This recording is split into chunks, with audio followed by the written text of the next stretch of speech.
Hello there, everybody, and welcome back to another Movie Scream live stream. Been a while since I've done one of these.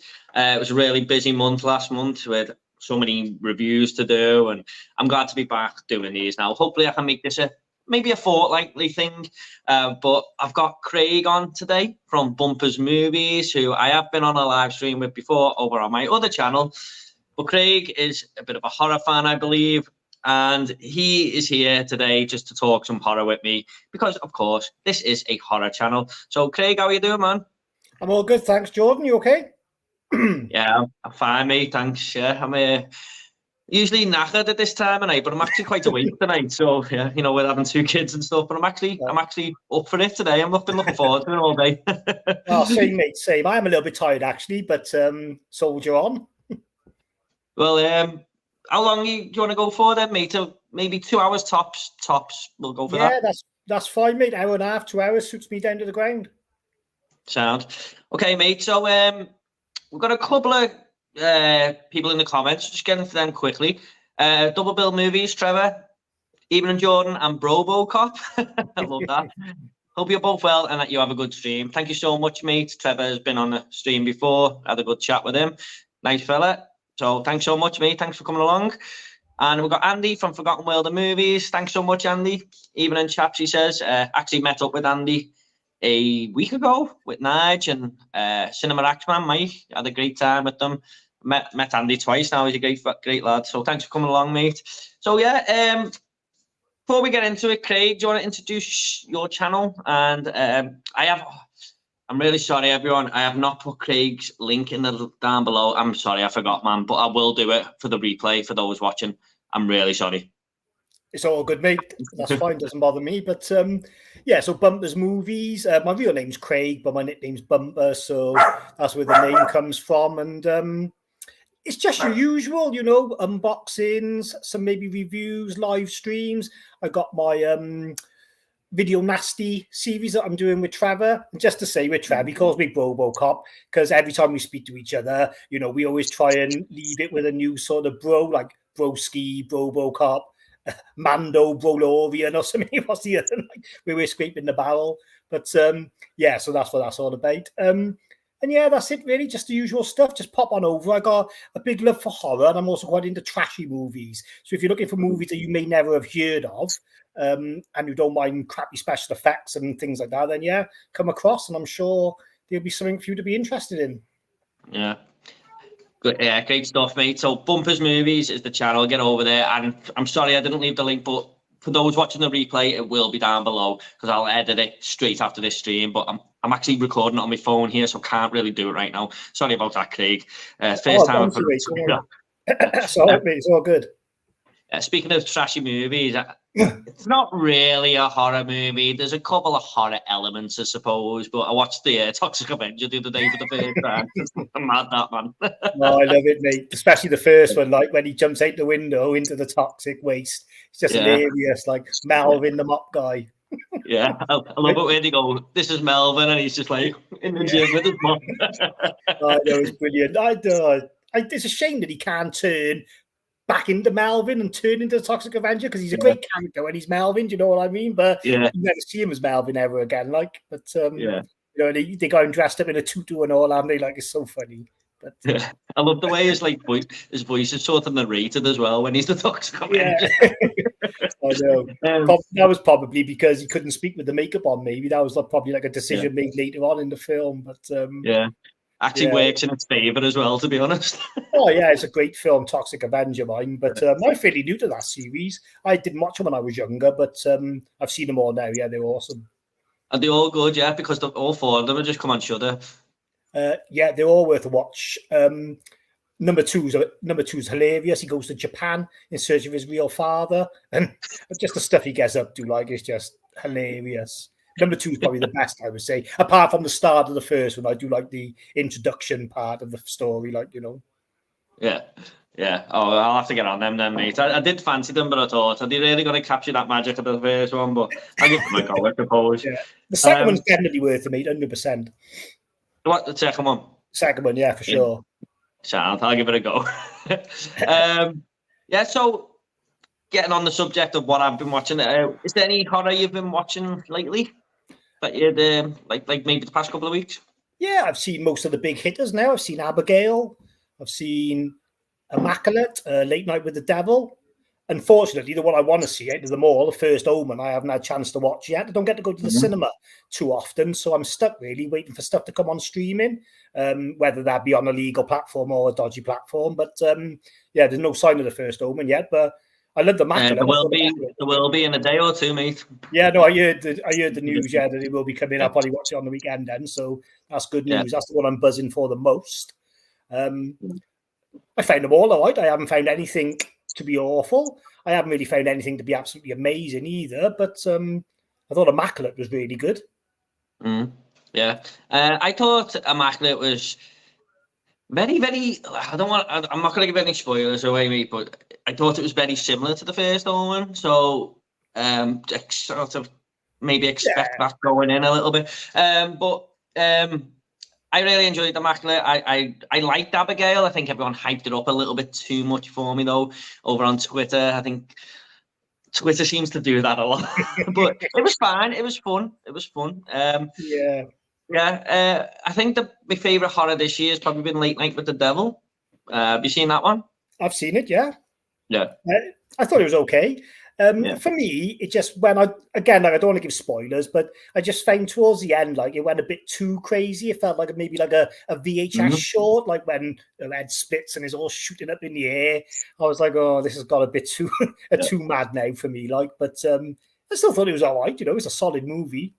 Yeah, I actually liked all that bit. It was the last sort of 10 minutes for me. It kind of felt like the movie Beau is Afraid. Have you seen that? Yeah, I've seen that bit. Yeah. It felt very similar to that for the last 10 minutes for me personally, and it sort of fell off the cliff a little bit, but everything up to that I enjoyed. I really enjoyed it. I thought it was really well done. I wish I'd seen it in the cinema, I got to be honest, because it's just one of those movies. But I tell you a good film I've seen that's not really horror, but it has weird elements. Poor Things by Yorgos Lanthimos, or whatever his name is. What a film that was. I put off watching it for a long time as well, but I'm glad I did. It reminded me a bit of Beau is Afraid. Different story, but like just like a crazy odyssey, like, you know what I mean? Of one person's odyssey, like, you know, through the world. Yeah, I've seen that myself, and it's like the backgrounds are sort of painted, aren't they? Kind of remind me of you know, like the Wizard of Oz a little bit, where they've just got them paintings in the background. It was just weird. You know, I didn't think I was going to enjoy it, but I did. Fair dues. Yeah, it's a really good film, that, I think, to be honest. Just a couple of anything else you've been watching there, Craig, before? I mean, I watch a film every night, so yeah, I watched Godzilla -1. That was good. I watched that for the first time the other night. Yeah, so that was pretty good. -1. I don't know. I can't think off the top of my head, mate. I know it's the same when I'm on the spot, but no worries, mate. I tried to think about my letterbox. Well, Godzilla -1, I really wanted to review it on this channel, but I was like, is it really a horror movie? But out of all the Godzilla films I've seen, that is the most one with the horror elements, I thought. I still don't think it's a horror film, but Godzilla is quite terrifying in that movie, I think. I'm just checking my letterbox now to see if there's anything else I watched worth mentioning. I watched Monkey Man. That was okay. And on Wonga, I got around to watching as well, which I didn't think I'd ever get around to watching, really, because it's a bit of a kid's film, but I did. So, yeah, they were all right. Yeah, that was sad. A couple of horror movies I've been watching. I'll just stick to the horror because they're on the horror channel, obviously. The Strangers and The Strangers Pray at Night. Have you seen them? I've seen Strangers. I haven't seen Pray at Night. Right. Okay. I really did not like The Strangers. I know you said you watched a bit of movie review before. Yeah. I did not like it. I've seen it before in 2008. I was disappointed because of all the hype surrounding it. And then I rewatched it thinking, oh, it might change my mind through adult eyes and maybe I can appreciate the filmmaking and stuff. But yeah, it's one of the most boring horror movies I've ever seen in my life. Yeah. I wanted to watch a review. Sorry, go on. Sorry? I wanted to watch your review because I don't like that film either. But I wanted to gauge what your thing was on it first before I started slating it, just in case it was one of your favourite films, you know. But it's too many. Well, not too many, but it's just like he finds a shotgun, for God's sake, doesn't he? The guy, like, you think that'd be it. Once you find a shotgun, you would just leave with your wife in the car, and if anyone tried anything, you would just shoot them. You know what I mean? But Yeah. Like he No said film at then. one point, he goes, "I don't even know how to use this thing," and she goes, "I thought you went shooting with your dad when you were younger," and he goes, "I just said that," Yeah. and then it doesn't there's no other story parts linking that bit. Like No, I know. you think it's gonna go delve into the past, and he's been a bit of a liar all his life and everything, and it just doesn't go anywhere. No, I So hear the second one's better, and I have got it on DVD. It's still in the cellophane. I found it in the charity shop for £1, brand new. But I just never got around to watching it. which one was that? Sorry. The second one's Pray at Night. Oh, has that been out on Region B? Yeah, I got it on DVD. Yeah, like I said, I found it in the charity shop. Oh, in the DVD. cellophane. Yeah, Oh, DVD, not a DVD. Blu-ray. Yeah. I think the Blu-rays, it is Region B, but I think it's only out in Germany and stuff, isn't it? I don't think it.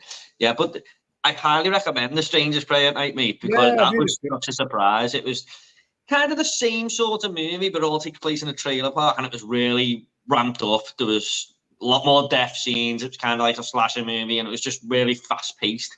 I really enjoyed it. I thought it was so much better than the first one. Such an improvement. I like the director as well, Johannes Roberts. I met him a long time ago in 2010. Really nice guy, and I've kept an eye on his work ever since. He's done quite a few films. The Resident Evil one he done a couple of good shark movies. Yeah, I looked his profile up yesterday, and he done the latest Raccoon City, didn't he? I didn't mind it, but right. yeah, if you but ever 7 meters down and stuff, he done, didn't he? He's done those, and if you can ever find a movie called F, that was where I met him. I went to the premiere of that film. It's a British horror. That's really good. It's like Waterloo Road, but full of psychos.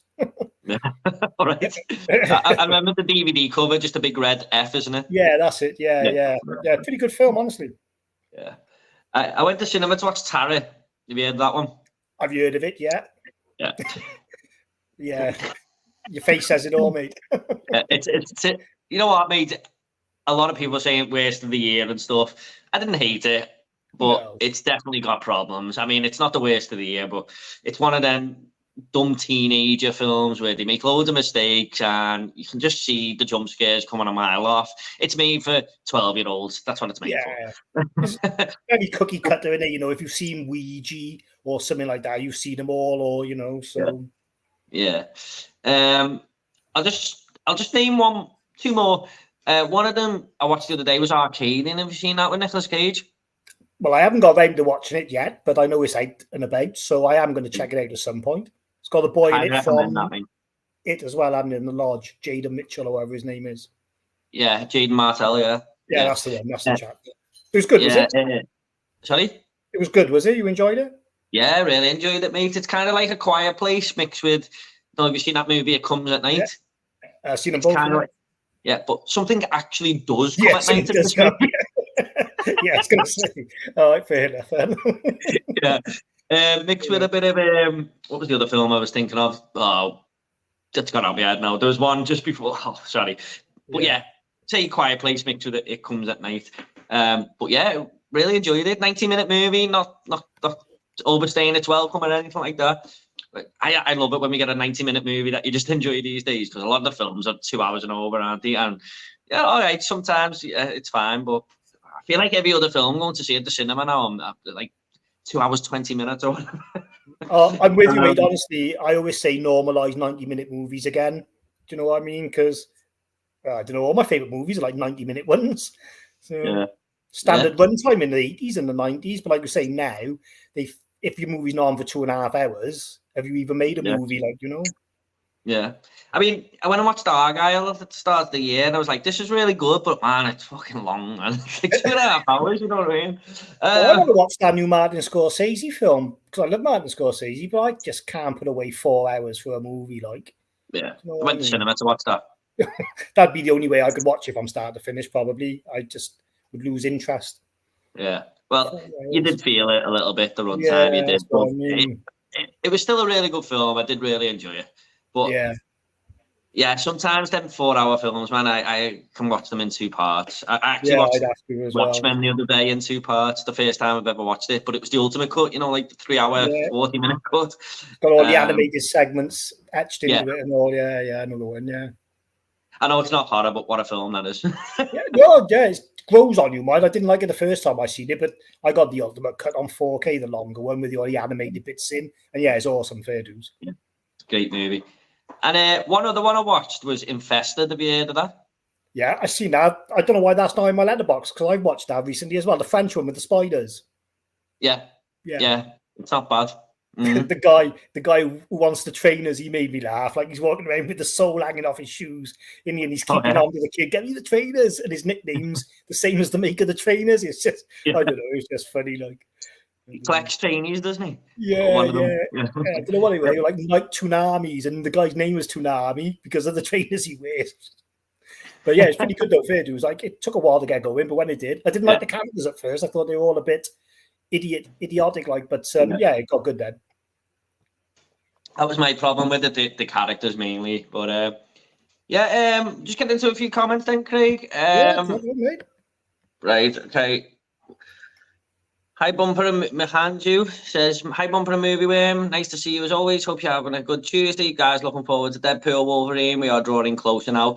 Yeah, I mean, like, not really a horror question, but we'll answer it. Yeah. Looking forward to it. I don't know about looking forward to it. I can wait, but I certainly will see it when it comes out. I know it's more of a grown-up superhero movie than most of the stuff we get, but I'm still a little bit, what's the word I'm looking for? Overdone with superhero movies. I've seen enough of them to last a lifetime now. So, yeah, I can't say I'm massively buzzing for it, but I'm sure it'll be great with the people who are involved, and I will watch it at some point. Yeah, I feel like this one might pick them back up a little bit, but mainly because there's a little bit of R-rated in there. I think just after watching Watchmen, I thought, man, I'd love to see more superhero movies like this because this is just going for it. It's bloody, it's for me with adults in mind. And I know Deadpool and Wolverine is a bit more lighter than that, but I do think it's going to have a little bit of blood and stuff in there. And obviously, going by the trailer, there's a lot of swearing and stuff. So yeah, a little bit of difference added in there, I think. I watched that the last Marvel movie. That was one of the worst films I've ever seen. Yeah, the good thing about Deadpool is that Ryan Reynolds, at least he's got more creative freedom. Do you know what I mean? So him and Hugh Jackman, they will have a good laugh on set and they will come across in the movie because they do get on really well with each other anyway. They are good mates. So, like with the other Marvel movies, they're all aiming towards a certain timeline that's set out, didn't they? So, the movies are already set, so you don't get a lot of creative freedom. But yeah, Ryan Reynolds just done what he wanted with Deadpool, didn't he, really? Yeah. That's another reason I'm looking for. I mean, I don't think it really links all that much into the other movie. So. Yeah. Andrew says, "I can't wait." And then he says, "Which X-Men films do you consider to be your favourite or best films in the X-Men series?" I think mine's got to be X-Men 1, but the Days of Future Past and Logan are my favourite. And First Class is literally first class. I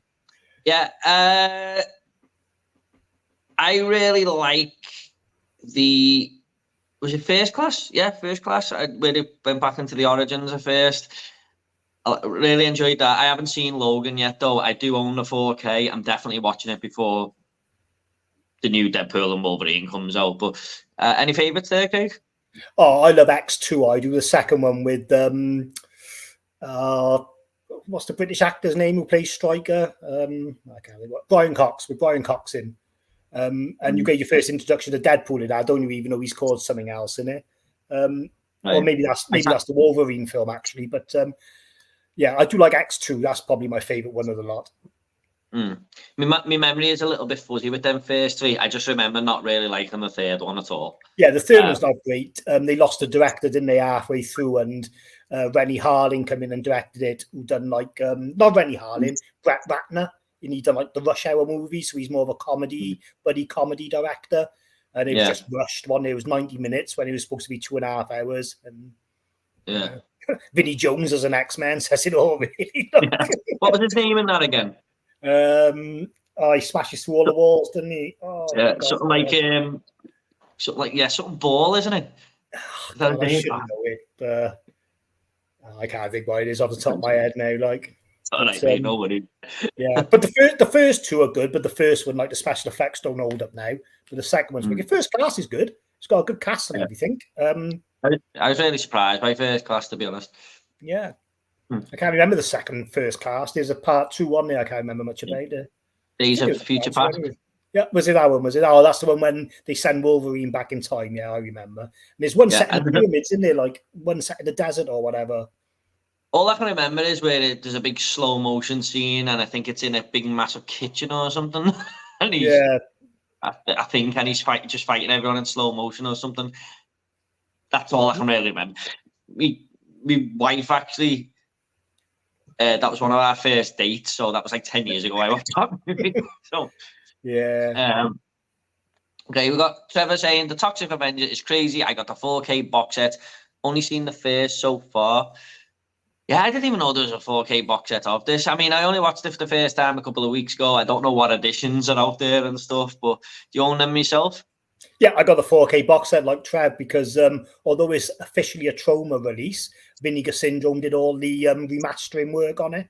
So, you know, it's going to be mint. Although I say that, they did a product recall on disc 3 of the 4K. Some 4K disc for part 3 didn't work. So anybody who's watching this, who's got the Toxic Avenger box set, check your 4K of part 3 because it's really jittery and jumpy on some of them. Right. I got a new one straight away. He was great. The guy was, who I emailed. He sent me one within a week, like from America. And the Blu-ray worked fine for you to watch it in the interim.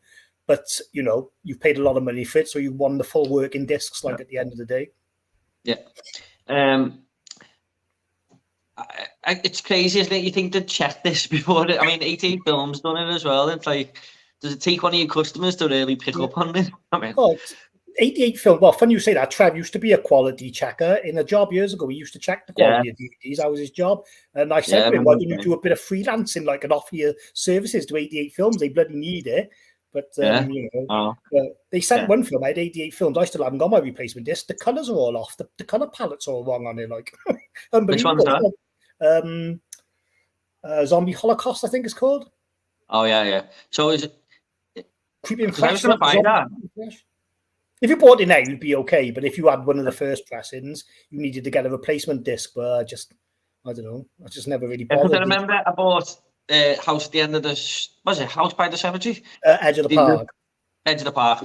And then they replaced that, didn't they? And then they done it with Hell of the Living Dead. And that's the one I had about Hell of the Living Dead. Yeah. That was the one that had the colours. The colours were all off. Yeah. I got a replacement disc for that. But I had to get in touch with them, mate. That's what I mean. I never done mine because it was just too much of a faff and I couldn't be bothered. But, you know, the defective disc could probably be worth more money in the future, so I don't mind having it. But, you know, like, I had to sell it to people when the colours are off. Like you say, are they bloody stupid or what? I've still got them old discs as well because I thought that. I thought, are they going to come in? Always keep those. Yeah. So Mahanju says, I've been into Planet of the Apes, Saga, X-Men and Alien film series a lot. Been enjoying revisiting all these series. Yeah, solid franchises there, I suppose. I'm going to be revisiting Aliens again before the new one comes out. You looking forward to Alien Romulus? Craig? Oh yeah, for sure. Yeah, I love Fede Alvarez, wicked director. So yeah, you know, I can't wait for that one actually. Yeah, I really love The Evil Dead 2013 and Don't Breathe is the other one he made, wasn't it? The one he done was good, yeah. Good films. Yeah, great film. Yeah, for sure. I think that's in the right hands, and if this goes well, I would really love him to maybe get Elm Street if they ever go down that road. I think he'd be perfect for that. Him or the other guy, Muschietti, I can't think what his first name is, who's done the It remake. He's pretty good as well when it comes to Andy Muschietti, that's it, yeah. He'd be another good one for it. But yeah, they're two top directors for dudes.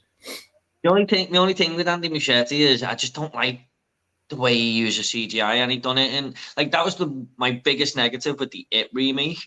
Just this CGI, man, but he can direct movies well. I just think he throws a little bit too much in there, and I would hate to see CGI Freddy. Well, I'm the biggest hater of CGI you'll ever meet. Like, you know, I'm always putting FCGI as my hashtags on Instagram. Yeah. And the second part of it, you are right, it was just way over the top. But he's just good at, like, creating these sort of, like, dreamy kind of scenarios, which would be suited for Freddy, I suppose. But, you know, I just want to see more Freddy. I don't care who directs it. Well, I say I don't care. I wouldn't want some plonker to do it, but, you know, just give us some more Freddy.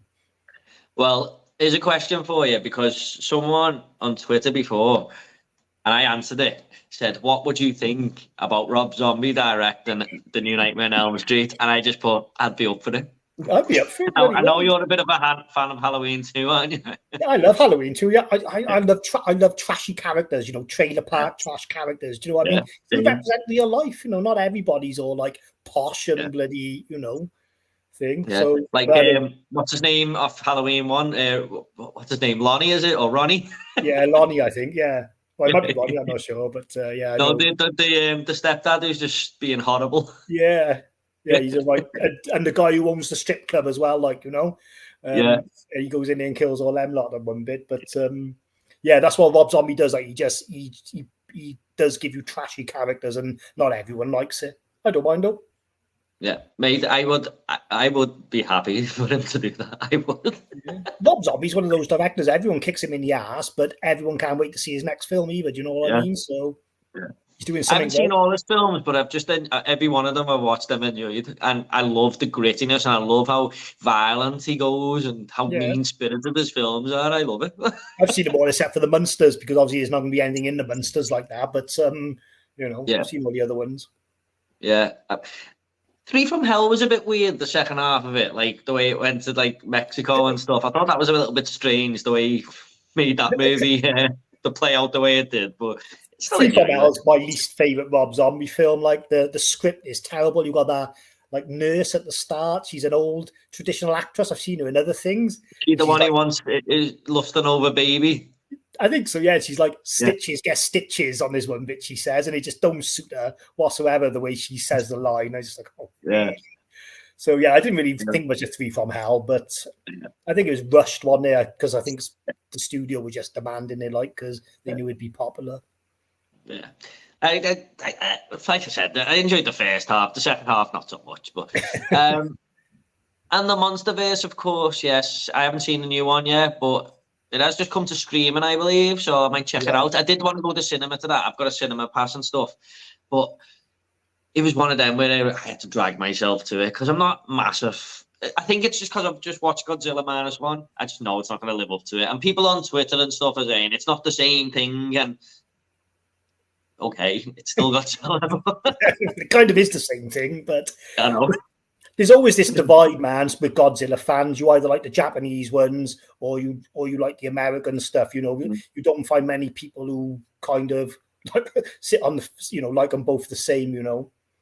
Yeah, but, I prefer the Japanese ones, obviously. But have you seen a new one? The new Godzilla? Not yet.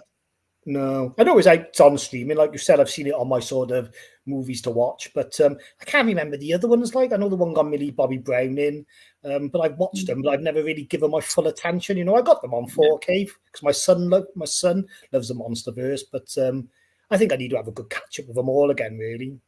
Yeah, I should get my wife on this stream because.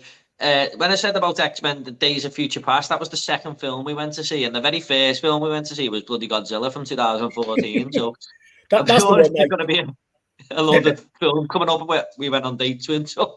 Yeah. Mate, honestly, you won't believe this, but the first date I went on with my wife, we went to watch the Evil Dead remake with Freddy Alvarez, and she only she only really pretended to be into horror to sort of like kind of like not impress me, but it's just thing, and we went to watch it together, and I don't know, like I think it kind of freaked her out a bit, but we got married in the end, so it didn't matter.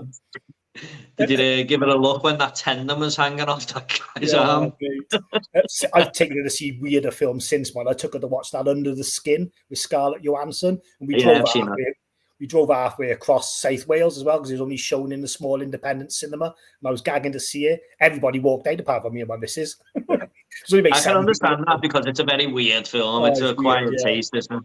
Yeah. But I remember watching that going, what was all that about? It was kind of like Species made by someone who kind of is a better director but can't tell a better story. It was an artistic version of Species. That's a good example, that is, mate. I gotta be fair. But yeah, it wasn't bad. It wasn't bad on the skin. I'd like to watch it again. Yeah, same with me. I wouldn't mind checking it out again as well now. Like now I'm a bit more into those movies than I was back then, Yeah. And we've got a good question from Trevor here. Double Bill Movies. What horror disturbed you the most when you first saw it? You got an answer for that one, Craig? Well, I did put some movies together here, just to sort of, ones that have sort of affected me over the years, or had an influence on my life. So I got to say, Pet Cemetery. Now, a lot of people will probably laugh at this now, but it was just that Zelda character, like, and she just go pea soup, and I just couldn't get out of my head when I first seen this. This was made in 1989. I was born in 81, so I was only about 8 or 9 when I seen it. And I had to sleep in my parents' bed for about 2 weeks. I just could not get that woman out of my head, Zelda. Like, now when you watch it and you realise she's like the sister with mental health issues, it's not so bad. But when I was a kid, oh my God, that disturbed me, fair dues. Yeah. Before you get on to the next one, I actually watched that a few months ago. No, about October time, because the new one was coming out, and I actually reviewed it on the channel. And I've seen it a couple of times now, but there is some disturbing shit in that. But this was the first time I watched it as a father. Yeah, and exactly. when you're questioning it, aren't you? You're going, would you do that? Would you bring your kid back if you could? And it really does question you as a parent, I think. Oh, yeah. I mean, I think most people probably would do it, when they got, if they were, because you would be a bit desperate, wouldn't you, when you were grieving? But, I mean, it's all fantasy, but yeah. It's just weird, though, isn't it? When you see him digging his kid up, I'm like, there's just something not right about that. Yeah. The Zelda character's actually played by a guy, isn't it? It's played by a guy, yeah, that's right. Yeah. I seen it a bit later in life. I think the first time I watched it, I might have been about 20 or something. I think I got it on the premium edition. And I'd seen snippets of it as a kid, I think. But I think it was around then. But I can imagine that being terrifying as a kid, man. It never left me. It happened. Like, I remember the first time seeing it, and it's just never left my head. In more recent times, I quite enjoy disturbing horror. You know what I mean? I'm not looking to have fun with movies. I'm looking to be put through the ringer. So I do go for disturbing movies these days. But 9-year-old me wasn't ready for that one. I went through a phase when I was about 16, downloading torrents and stuff of people saying on forums, this is the most disturbing film ever made and stuff. And I used to try and download them all. And some of them were like video nasties that are very tame and stuff. But I've seen like Human Centipede 2 and stuff like that. Like, and I know that's a bit more of a popular one, but I still think that's probably the most disturbing film I've seen. Just because of how hard it goes. Like, Martin is disgusting, and I just think there's some heavy stuff in that. Honestly, I was watching it when I had my old flat and I lived on my own. I was watching it. My mate come over and he had to leave. He was watching it for about 20 minutes. He said, I'm going. I can't watch this. It's really heavy. The ones who say it's not that heavy or it's commercial are probably the ones who haven't even seen it. Do you know what I mean? Because it is bad. Like, everything from incest to bloody, it is bad. Yeah. The first one's nothing compared to it. Nothing. I don't even think the first one's that bad. It's a bit of a comedy, the first one. You don't know if you should be laughing half the time. But I think there's just one scene in that movie that grosses people out, and they think that's the most disturbing thing ever. But I feel like saying, "What's the second one? That's got it's nothing compared to the second one." No, you take a bit of poo in the mouth over what those ones have to go through in the second one. The third one's mad. Have you seen the third one? It's set in a prison. Yeah, and it's got I've seen that one. In it. But I just thought the Laser was grating on me a little bit. I didn't like him in that film. I loved him in the first one. Yeah, but I think he's a bit over the top in the third one. He was really putting me off. But there's some weird shit in that film. Yeah, it's like there's like loads of porn stars in there and everything. It's a weird film, fair dues. But I know this is a slightly off topic, slightly weird thing to say, but I like films with crazy prison wardens in. The Shawshank, obviously, has got a horrible prison warden in, but have you seen the film Ricky O? Yeah, I've seen Ricky O, wicked film. Prison warden in that with the hook. And I love that shit. Yeah. Oh, mate, I'm cat 3 mad. I am. I love all the mad Chinese stuff. Ricky O's crazy, fair dues, wicked film. But like you were saying about the torrents, like that was me, like in the 2000s when the internet first come about, and you were hearing about all these films. I was just downloading everything left, right, and centre. And you see, some of it was good, some of it was bad, but Any others? Well, I mean, I've seen a Serbian film a couple of times. I've seen the Chilean rape revenge movie Trauma a couple of times. They're both really heavy. To see that one. That's one that's high on my list. Is that heavy? Is it? Really heavy, yeah. It's good. Yeah. The special effects work. It's one of those films where if you can get past the first half hour, the rest of it's okay. You know what I mean? But you've got to get past like the rapey stuff and everything first. Yeah. And when you get to the revenge stuff, then it's really good, like fair dues. Yeah. Practical I effects. bet the opening's a bit heavier of that film. They do say if you survive the opening, you can survive the rest of the film, but the rape scene is bad as well. Mine, I got to be honest, it's probably the worst rape scene I've seen. Like even compared to "I Spit on Your Grave" and things like that, you know. Right. All right. Okay. They, So they, good to they know even that going in. well, they even show bodily fluids that aren't wee or poo, if you get my drift. Like Right, your okay. man gravy, like you know what I mean. Like it's even man gravy flying everywhere. It's Right. rancid, but it's good. I'm not trying to put you off. It's good. Like. Yeah, good. I do love a good revenge film, especially with. I think I haven't seen it, but I bet you it's satisfying when the revenge stuff happens because of how horrible the opening scene is. Is that right? That's why they do it, and I try and explain that to my wife sometimes when she says, "Why are you watching this? It's horrible." And I'm like, "Well, they're laying it on thick purposely so that you get the G up when they get their revenge afterwards." So, Yeah. Have you seen High Tension? Yeah, one of my favorite films. Alex Ajar, top 5 favorite directors for me. I love High Tension. Yeah. Yeah, I watched that a couple of years ago. I picked the 4K up not long ago. That some brutal stuff in that. I thought I hate the guy, the bad guy in it. Yeah, who doesn't really Won't say exist. too much. Gosh. Won't say too much. But Sorry. no, it's right. He was so disgusting, wasn't he? And I just hated him. I hated everything about him. I thought he was a really good villain, to be honest. But, yeah, but it's when he gets the woman got the head between the staircase and he pushes the wall up and he just pops her head off. Yeah. I mean, I don't think isn't it? Isn't it the dad who does that? Yeah, the dad. Sorry, the dad. Yeah. But like the actress in it with the short hair. Yeah. She's hot. Yeah, Cecil something. Her name is Cecil or Cecil something. Cecil DeVere or something. But yeah, she is. Yeah. But that's what I love about French Extremity, because it knows how to take the gore and the disturbing level to a certain notch without going past it and being like, totally revolting and disturbing. It knows just about where to draw the line. But they're wicked, the French films. There's about 4 around that time, wasn't it, that really got famous? I think that was one of them, Inside, which I haven't seen yet, but I really do want to check it out. I'm thinking about picking that second sight one up.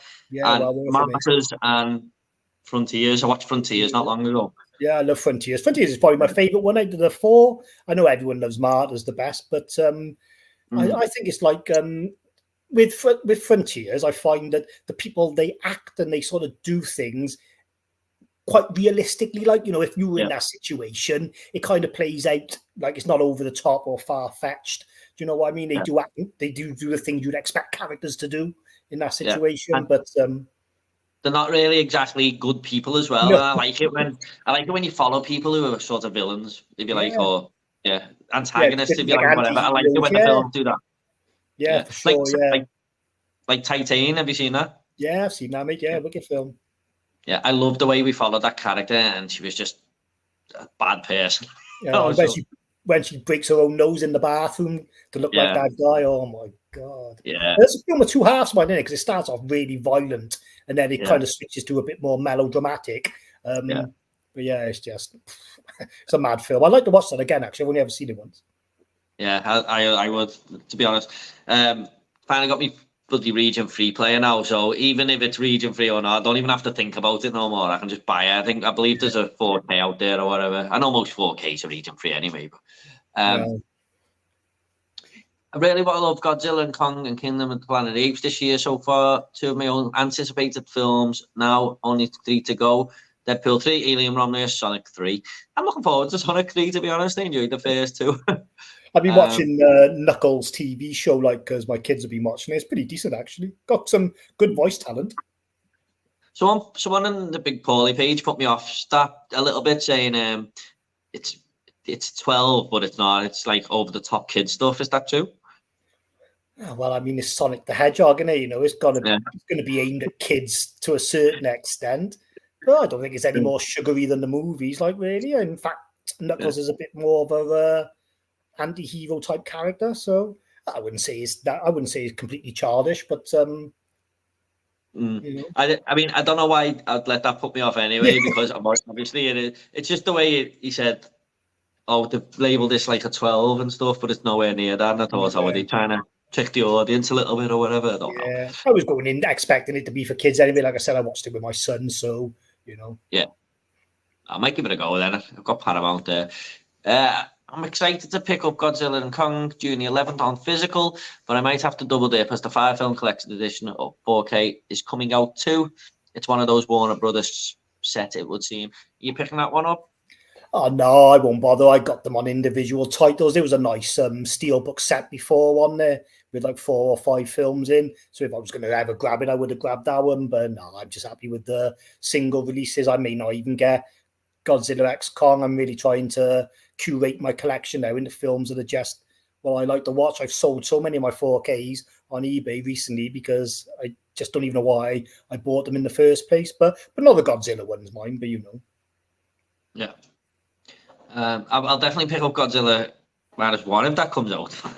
Yeah, well, I'm sure it will sooner or later. But you know, taking forever though, isn't it? Well, it came out in Japan, didn't it? But it's a waste of time because there's no subtitles. So what's the point? It was a lovely release, but it's like these companies don't want the money sometimes, and you think, you know, release it, and you're going to make loads of money. Well, someone asked online, where is it? And someone replied, Japan usually take a year to release their movies over here. So I was watching some of the American YouTubers, Ken Mid-Level Media, and he'd done a bit of a breakdown on when are we going to get it. And he said it's probably going to be a year away after looking at all the facts and, you know, how it works. So, he knows his stuff so it wouldn't surprise me. Oh, well, good things come to those who wait, I suppose. Like you say, you could always torrent it for now, like, watch it on a Fire Stick or whatever. When you said that about your collection as well, like... I've got a list of movies I want now, and there's a good 50 on there. But I used to just buy a lot of movies that like, I just didn't really care too much about. I was more like, this is when I was first collecting. I just wanted to get my collection as big as possible and stuff. But I've stopped that a lot lately, and I don't really blind buying stuff. But I'm trying to get like the collection that I want now. With especially getting this region free player, I only got it a few weeks ago. Now I can just like get every movie that's important to me or whatever.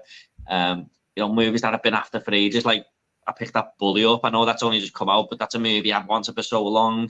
I've got that in the collection now. I've got my Critters box set that I bought the other day. It's just that was the first one I bought when I had a region free player was Critters. Yeah. That's it's not a bad price, is it? Oh, wicked price. But I'm trying to just sort of mold my collection into something it's like the perfect collection for me now, if that makes sense.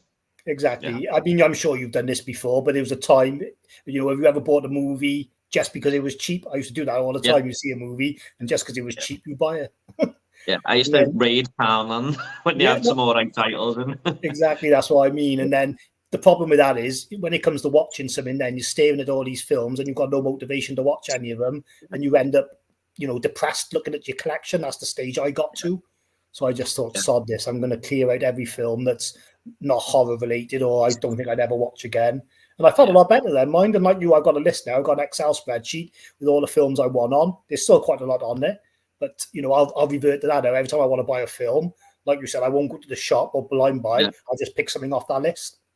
Yeah, I don't think it'll ever end, that list, by the way. I'll probably keep adding to it. Well, that's the problem with physical media collecting, isn't it? It's like betting on your horses. There's always another film coming out. There's always another horse race. Like, do you know what I mean? So you just never it's like the new film, you see, like, say you, like Late Night with the Devil, when that comes out, I would like to add that to the collection and stuff. So, you know, there's lots of new films as well. We're always discovering old films and stuff. And there's films that aren't even out on Blu-ray yet. Like, I know this sounds stupid, but Where's Baby's Day Out, Please? That was a kid. I used to watch that as a kid all the time. Yeah, it's a hilarious film, fair dues. Like, I've noticed as well, a lot of the ones I've wrote down are like films, sort of family-friendly films that I used to watch as a kid, like Indian in the Cupboard and stuff like that. I think that's all right. Important to me, you know.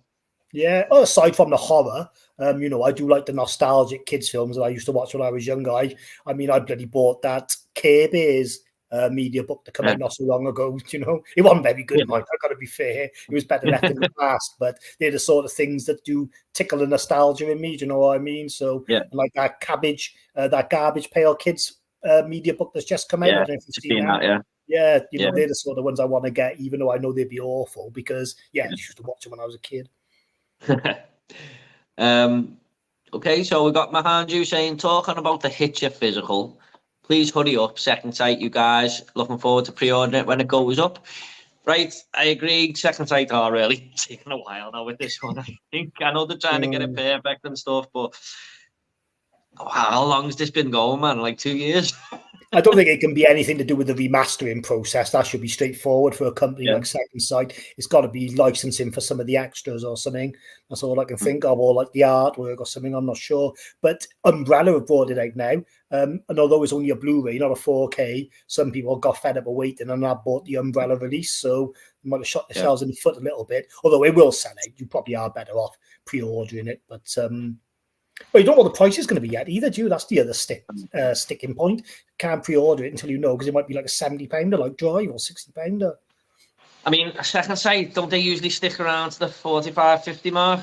Well, no, that Drive box set and the what's the other one they done? The Australian one, not Hanging Rock, Picnic at Hanging Rock. No, they were both like £65, I think, when they first come out. 4K, £60. Sorry, Craig, just 1 second. Sam, did you shout me then? Did you ask me something? Sorry, everyone, if you can hear the kettle going in the background, it won't be long. Yeah, so I didn't know. I thought they were more like 45, 50. I remember the guest being £50. Was that Second Sight? Yeah, the guest, yeah. But you are right, most of the 4Ks are $39.99 and the Blu-rays are 30 or 35, but they do have the odd one. There's a bit bigger again that they charge a bit more for. How much was the Massacre, Texas Chainsaw Massacre? Can't think how much that one was. That was about 50, wasn't it? I think I paid $47.99, something like that. Yeah, yeah, around that. Well, yeah, that's a nice box set. I'm glad. I was always going to get that. Yeah. I've got the picture on it. Sorry, Craig. I was going to say they could have charged £100 for that one, and I would have bought it. Yeah. I've got the Hitchin on a German digibook. Have you seen that version? I've seen the version, yeah. I know the one you mean, yeah. I remember the Blu-ray not being the best. Sorry? Will you upgrade to 4K or will you just keep your media book? Yeah, I probably will. Because I'm just going to see everyone getting it, and one of my favourite horror films of all time. So I probably will upgrade this because, it's an important movie to me and stuff. And I don't really upgrade too much, but I just feel like the hype surrounding this release and stuff, I'm going to have to. You probably get 20 quid for your media book on eBay anyway if you wanted to get rid of it. So it knocks a bit off the price, like. To be honest, mate, another reason is that Blu-ray isn't the best quality, in my opinion, from what I remember watching, and I could do with the upgrade, to be honest, because it's a film I will revisit a lot. So I was big into German media books for a while, very costly habit, but like you say, I was watching them and the quality of the films was terrible. I bought Saw 1, 2 and 3, lovely media books, cost me about £60 each, and the picture quality was horrendous, like, you know. Yeah. I mean, the only reason I bought it, I'm not really a digibook collector. It's just my wife knew how much I loved that film, and I was doing my head in that you couldn't get it, so she bought me for my birthday, really. Yeah, well, I'm not really a digibook collector personally, but we've got Jack here from Bring Your Own Popcorn. Good evening, guys. All right, Jack, thanks for coming along, mate. Hope you're all right.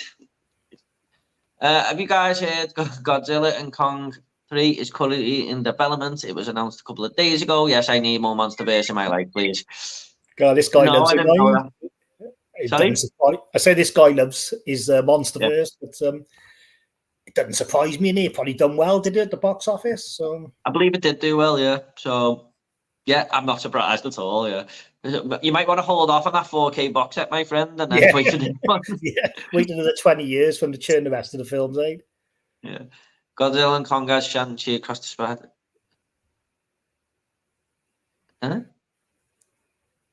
Sorry, I don't get that, Mahanju. Godzilla and Kong as Shang-Chi across the Spider-Verse and Godzilla for 2014. Interesting. Oh, the same writer. Sorry, I get what you're saying. Right, fair enough. Tom, 180, all right, mate? Thanks for coming along. Evening, lads. Yeah, cheers, Tom. I don't know the score with Tottenham tonight, mate, but I hope they get something for you. It was 0-0 when I stopped watching it that fast, but Tom's an Arsenal fan and he's biting his nails now, probably. Man City are winning 1-0. Sorry, Tom. Yeah. You know what? it doesn't matter. I was going to say that would be fun if it was a draw because it'll be going to goal difference on the last day if they both win. Where do you think they could take Evil Dead now after Evil Dead Rise? Interesting question, Trevor. There is 2 movies on the horizon, I believe, and Sebastian Venecek, is it? Who done Infested. Like he's doing one of them, isn't he? Yeah. I think before Evil Dead Rise, they still had the option to keep it a Bruce Campbell franchise and keep it down that route. But I think after Evil Dead Rise now has sort of switched it to new characters and new locations. I think it's going to branch out, moving away from the old ones, and you'll just have these standard kind of standalone, Evil Dead movies set in different places, I guess. Do you think they could do what they done with Prey? Because isn't the Book of the Dead just thousands and thousands of years old? So could they go into different time periods and stuff? Yeah. Well, I think it was mentioned in Evil Dead Rise as well. You'd have to fact check this, but I think they mentioned that there was 3 different books. So it could be that, these 3 different books, they have to come together in the end, like, and destroy all 3 of them or something and bring all the movies together. But I could do like a time traveling thing, I suppose. Yeah. It might be terrible, but a time traveling thing to get all 3 of them or whatever. I'm up for Evil Dead movies. It's an excuse for just loads of gore in it. So, I'm there, like. Yeah, I really like the final girl in Evil Dead Rise. Thought she was like quite cool and stuff. Where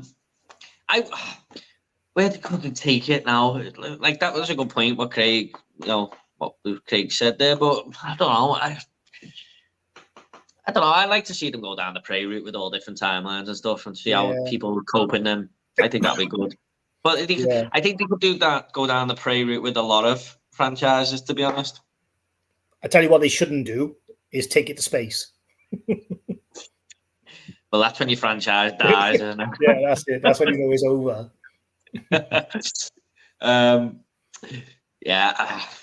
Jason X and stuff. I actually like Jason X, me. I like Jason X. I don't mind Hellraiser 4 either. That's set in space, a certain bit of it. But Hellraiser 4. Oh yeah, Bloodline. Yeah. It tells a backstory, but yeah. It goes over 3. Doesn't that go over 3 different time periods? Yeah, I think so. Yeah, but set in space, like the overall narrative is set in space, like, and then it goes back in time and whatever. I remember Critters 4 as well. I did a lot like that. Oh no, Critters and Leprechaun are the bad examples of movie in space. Like yeah. Never know. We might get Michael Myers in space soon. I mean, it's going that way. Have you seen the Jason X range that Hell on Shirts are doing? I've seen Hell on Shirts done Horicon, didn't he? And they had the Jason X one at the front, so they knew, are they? Yeah, they knew. Yeah, they're only up for pre-order unless you get it from the conventions. Right. But they got some nice hoodies and long sleeve tops and whatever. So I'll have to have a look. Yeah. Yeah. Good. Do some great t-shirts. I got a House of 1,000 Corpses one off them not long ago. Yeah, I remember seeing you in a wicked t-shirt. Yeah, the main guy had it on. I think on Horicon on his Instagram. Yeah. So Rob Zombie's Halloween is far more realistic than the original. I love how psycho the kid is at the beginning. Yeah, I mean, I love the original Halloween. It's my favourite one, but I love the first half of Rob Zombie's Halloween. I love seeing how evil that kid is, man. I mean, the way he just takes his family out. I don't know if it's the director's cut that goes a bit more extreme. But yeah, I agree. It is very realistic. And I just wish the second half of the movie, he didn't try and replicate the original. I just wish he would have kind of done his own thing, but it's a carbon copy. But I love the first half of that film. What are your thoughts on that one? I don't mind. I just think it's some bad scripting in it, like Danny Treasure when he says the line, "I was good to you, Mikey," and everything like that, calling him Mikey and things. I thought was a bit silly, but apart from that, I like it. I'm a Rob Zombie advocate. I don't mind the film at all. Some people don't like it because it takes away some of the mystery. They say it's it lays it out. It spoon feeds you too much. But no, I don't mind it. I think it's pretty decent. I don't know if I've seen the director's cut or the normal cut. To be honest, I probably have to sit down and watch it again. To be honest, but. I love the second one, like you said earlier. That's the one I've seen the most. But Trev doesn't like John Carpenter, so. Oh, doesn't he? No, you got to think about John Carpenter, Trev, as he thinks he's a bit of a hack. I think John Carpenter's absolutely hilarious when I watch him in interviews and stuff. But I think he is look, people are going to hate me for saying this. I think he's slightly overrated sometimes. Like, I love the original Halloween. I think it's amazing. But I'm not massive on The Thing. I think it's a good movie. It's a very good film, but I don't think it's in the top 20 horror movies of all time, like a lot of people say. I mean, probably wouldn't be in mine, to be honest. But They Live, that's the other one. You know, I've got it on 4K and I do watch it, but like it's not like the biggest cinematic achievement ever. Like, I gotta be honest, you know, like the amount of time you see it number one on horror lists and stuff, I'm just like, not for me. But it's a good film. It's a good film. I wasn't really massive on They Live. What else has he made? The Fog. The Fog, I wasn't massive on that, mate. I don't mind The Fog, man. I gotta be honest, but Assault on Precinct 13 he done, didn't he? Yeah. I watched that not long ago for the first time. Bit of a disturbing scene at the start with that girl gets shot by the ice cream man. Like. Yeah. But, I find John Carpenter, like you said, a bit like Dario Argento. Everybody holds them in high revere, but they've probably only got a handful of good films, and the rest of this stuff's pretty terrible, really. But yeah, you know. Yeah. Well, I mean, I'm halfway there, Trevor. But yeah, I kind of want Rob Zombie's Halloween 3. Me, I know people will disagree, but I would love that.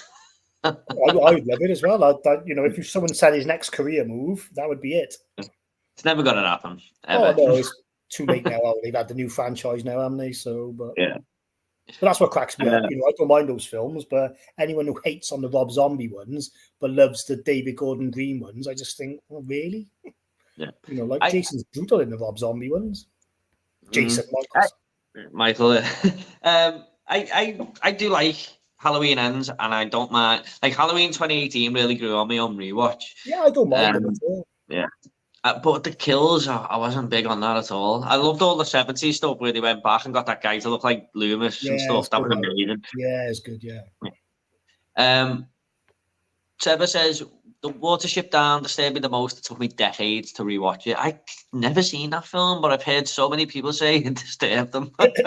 Well, if you're a kid, I mean, it wouldn't disturb you now, I guess.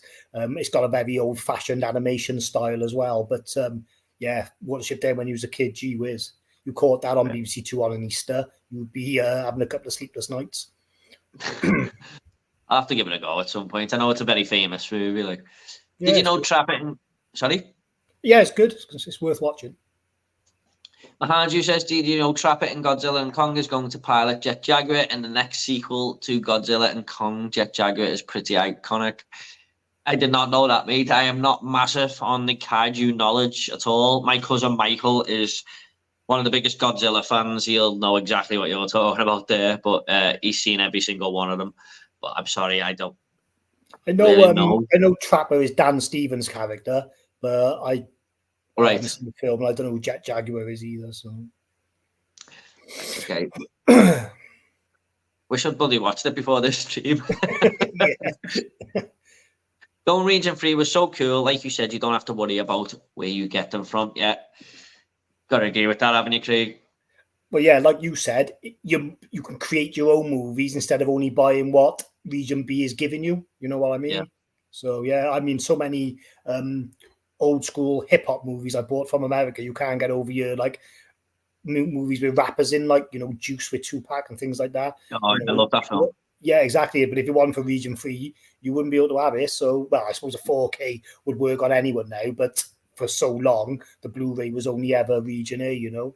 Same as Above the Rim. There's some 4Ks, though, I've heard don't work. Like, Talk to Me, the 4K, that is not the one we've got, obviously, but the Region, the one in America, I've heard that doesn't work.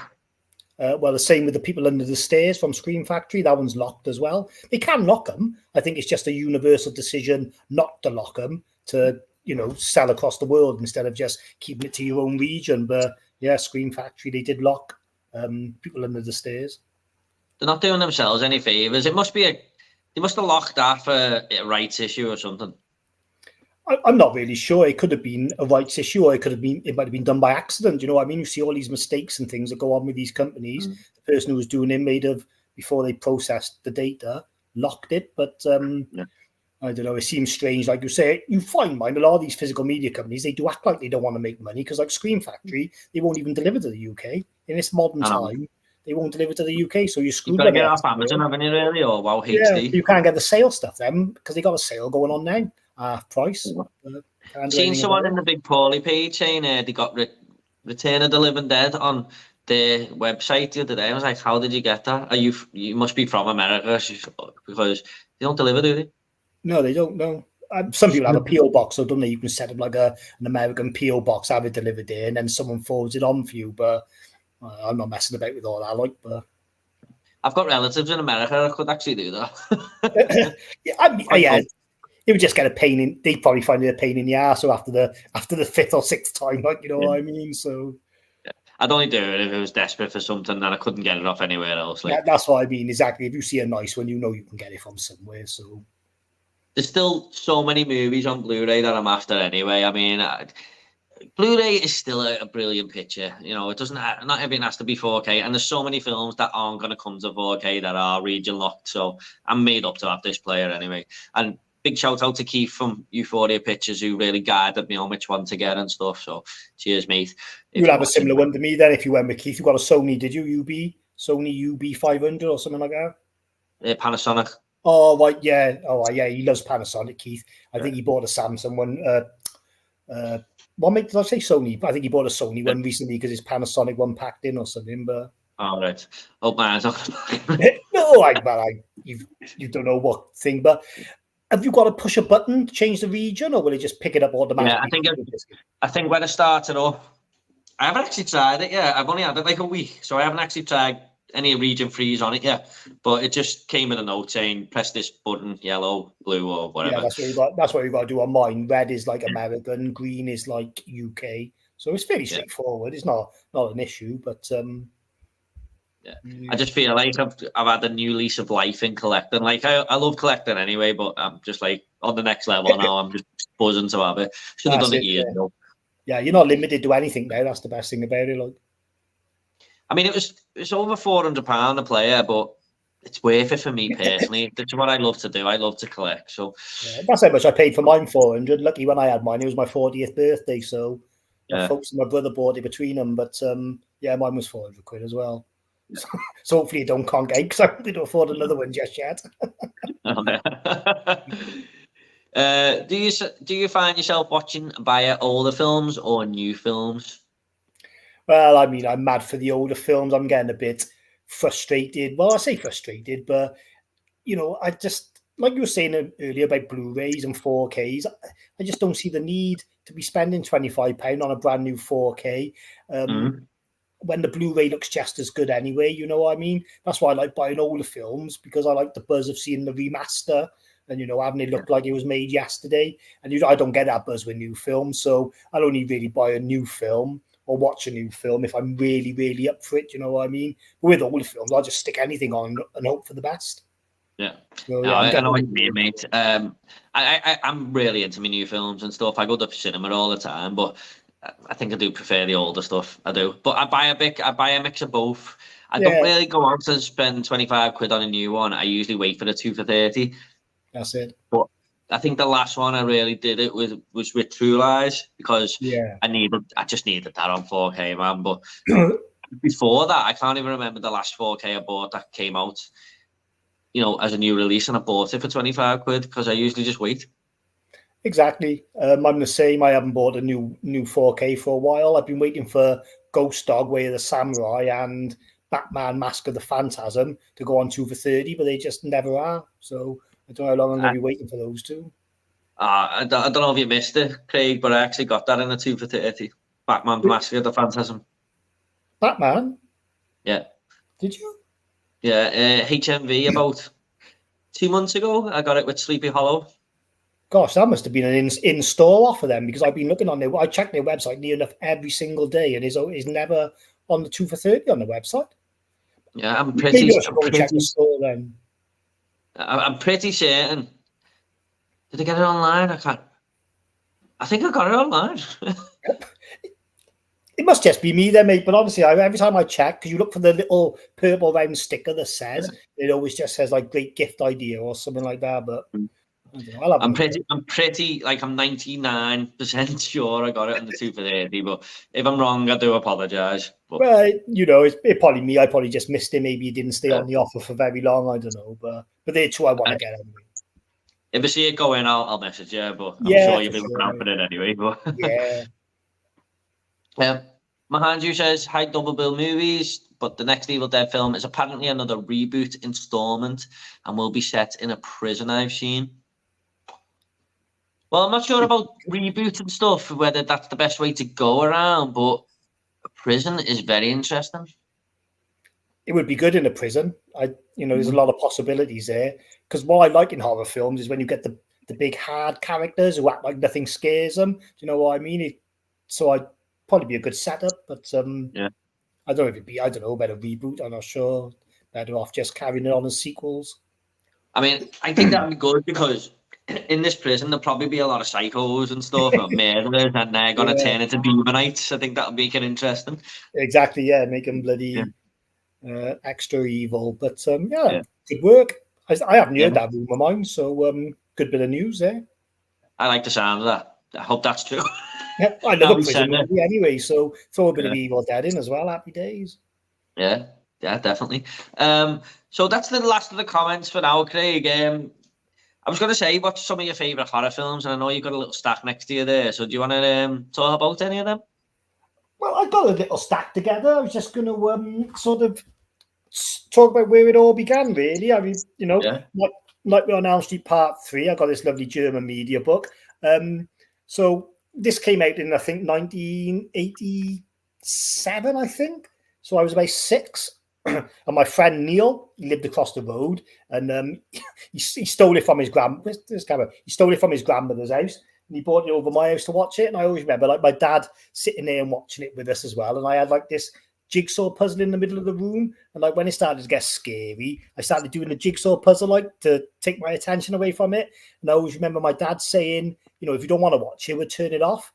And I think that was the point in my life where if I had said, yeah, turn it off, I might not have bothered with horror movies. But I said, no, I'll stay watching it. And that was it. Then after Nightmare on Elm Street 3, I was just hooked. You know what I mean? So this was the other one then that I used to watch all the time. That was the next one, Friday the 13th, Part 4. Yeah. So this was made in 84. So, I mean, it'd been out a while before I discovered it. But this was the only one they had in the video shop where I used to rent my films from, the Friday the 13th collection. So I used to rent the hell out of that one as well. So they were two of my sort of, my starter horrors. They're the ones that got me going, really. Yeah, that's it. And Nightmare on Elm Street 3 is the very first horror movie I sat through. And so it's very, very similar story there, mate. I was asking my mum and dad if we could watch it for years, and my dad came one day and just went, yeah, got you this from the car boot sale, actually, and it was a VHS of a Nightmare on Elm Street 3, and I was like I'd watch parts of a Nightmare on Elm Street 2 and parts of Friday the 13th Part 1 in my neighbour's house, but I could never sit through them. I was just like terrified. I was only about 8 years old or something like that. I didn't even know these films existed until I started hearing people in school talk about them and stuff. Yeah. But I plucked up the courage and I watched Nightmare on Elm Street 3. I mean, my mum actually said, make sure you let your sister watch it with you, who's like 3 years younger than me. And I was like, I've been asking you if I can watch these films for years. She gets a free pass straight away. Yeah, but we watched it together and had a great time, and that was when my horror love was born, mate. So that's a very common story there. So nice to know.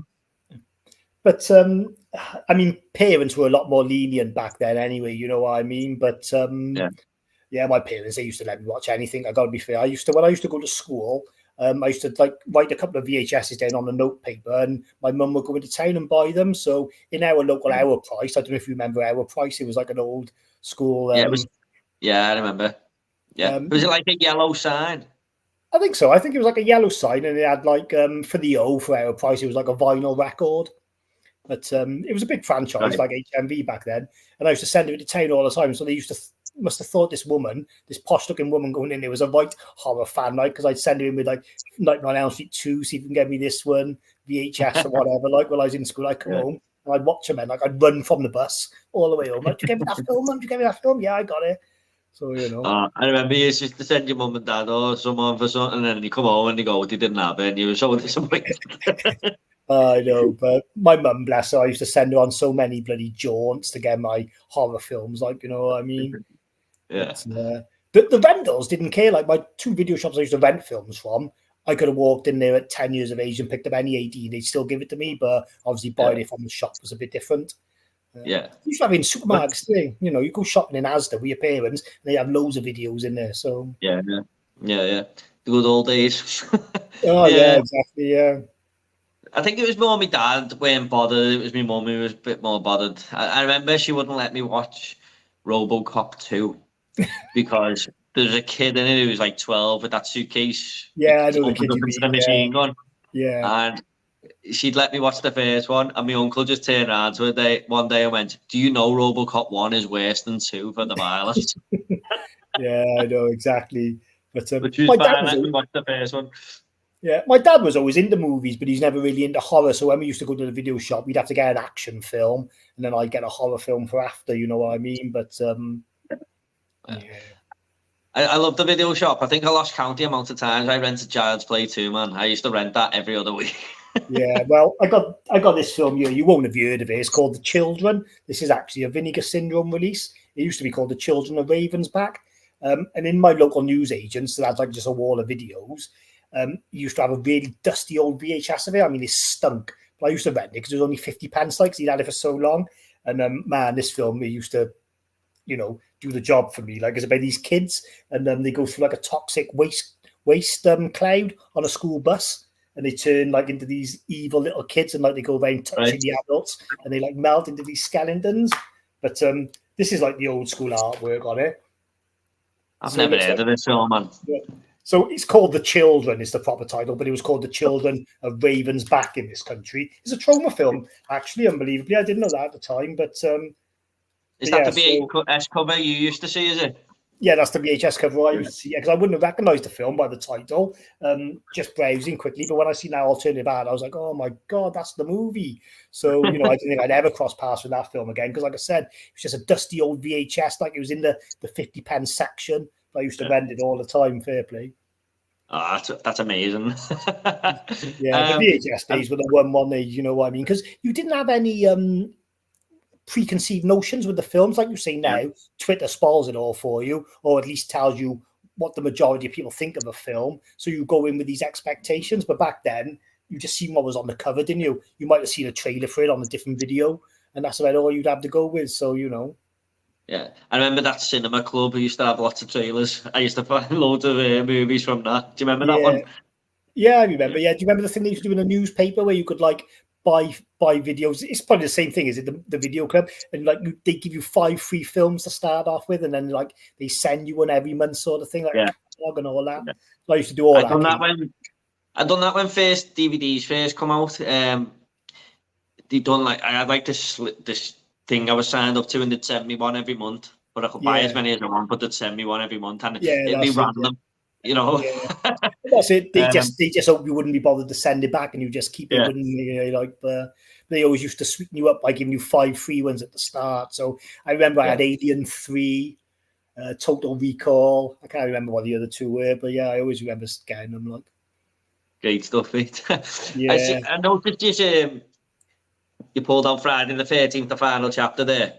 Yeah. Now, by the way, that's another thing I've just bought. I'm waiting for it to come now. Is that Friday the 13th box set? That and Critters were the first thing I was going to buy. So I'm really looking forward to getting that. But you know the one I'm on about, don't you? The Screen Factory. Yeah, the Screen Factory one. Yeah, wicked box set. Yeah. But I've been watching these, all of them. I'm up to part 9 now. I haven't watched it yet. I've seen it years ago, but I haven't watched it on a rewatch yet.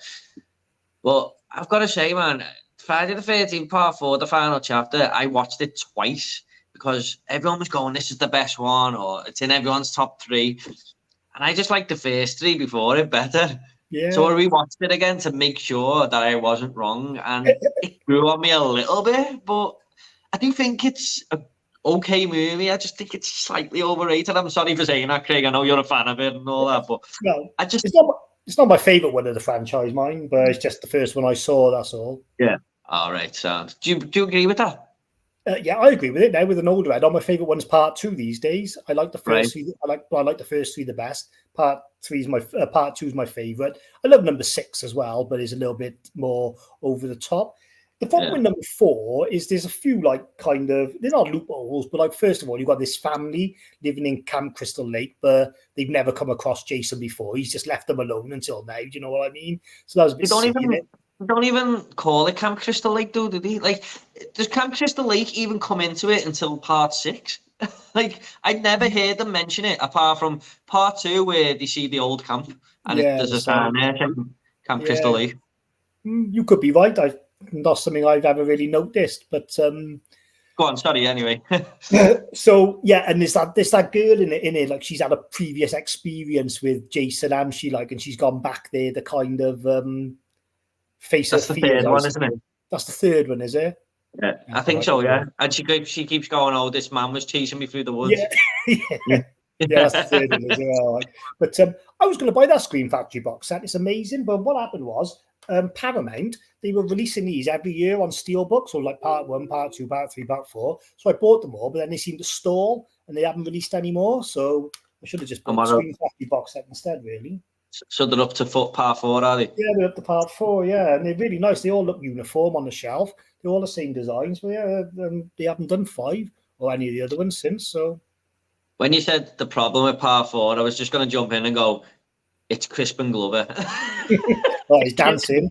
Oh my God. He is going to be the worst character in that entire franchise up to now. I absolutely can't stand him. Like, do you know what I was laughing at in it as well? Like, his mates always call him a dead fuck, isn't he? Yeah. And he sleeps with that girl later on, and he goes, "Can I ask you something?" And she goes, "Yeah, all right." And I'm like, "Don't ask her if you're a dead fuck, please. Please do not ask her." And he goes, "Am I a dead fuck?" Just like, oh man, you're such a loser.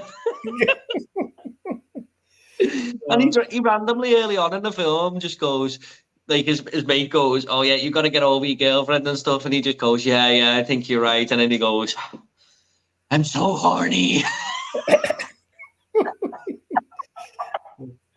His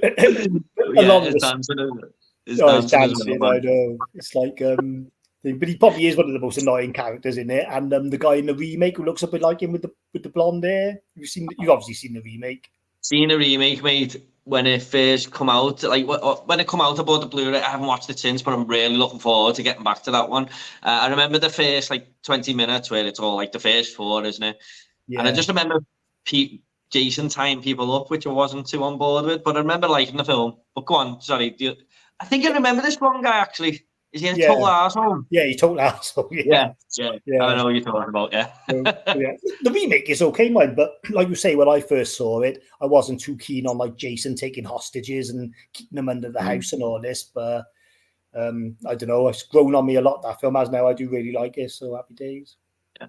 I'm looking forward to that one the most on these rewatches, to be honest. I'm actually looking forward to part 9 as well. I remember it being very, very strange, but I think that's grew a lot on people over the years, part 9. Yeah, well, I like part 9. I think it's got the best start of all the Friday the 13th films. Yeah. I don't want to spoil it for you, but can you remember the start where... I think isn't it a house and it goes on fire or something, or explosion, or... Is it like a movie set? Oh, I remember it being in a house or something. Yeah, I can see why you think it's a movie set, but no, it's a woman, and she's in one of the...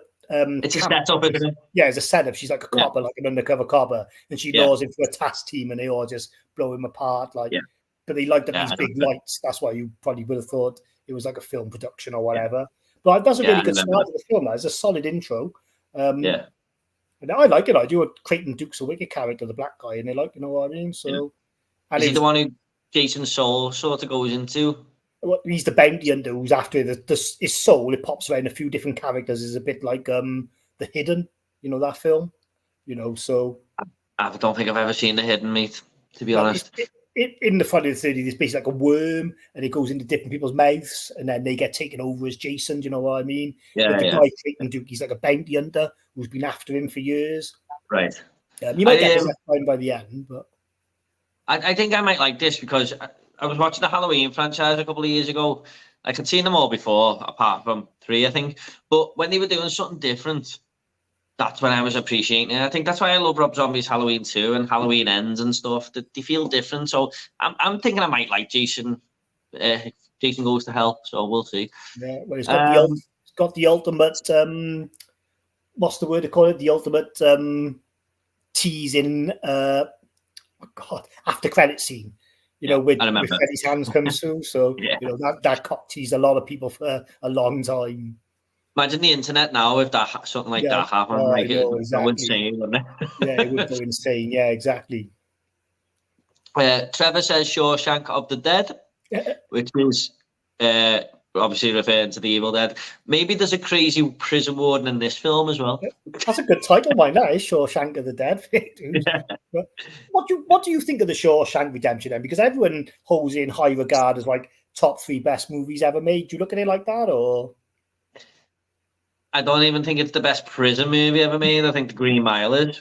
Yeah, well, I prefer The Green Mile over Shawshank, so I'm glad you said that. But if I was going to have to pick the best prison film, I think it's pretty good.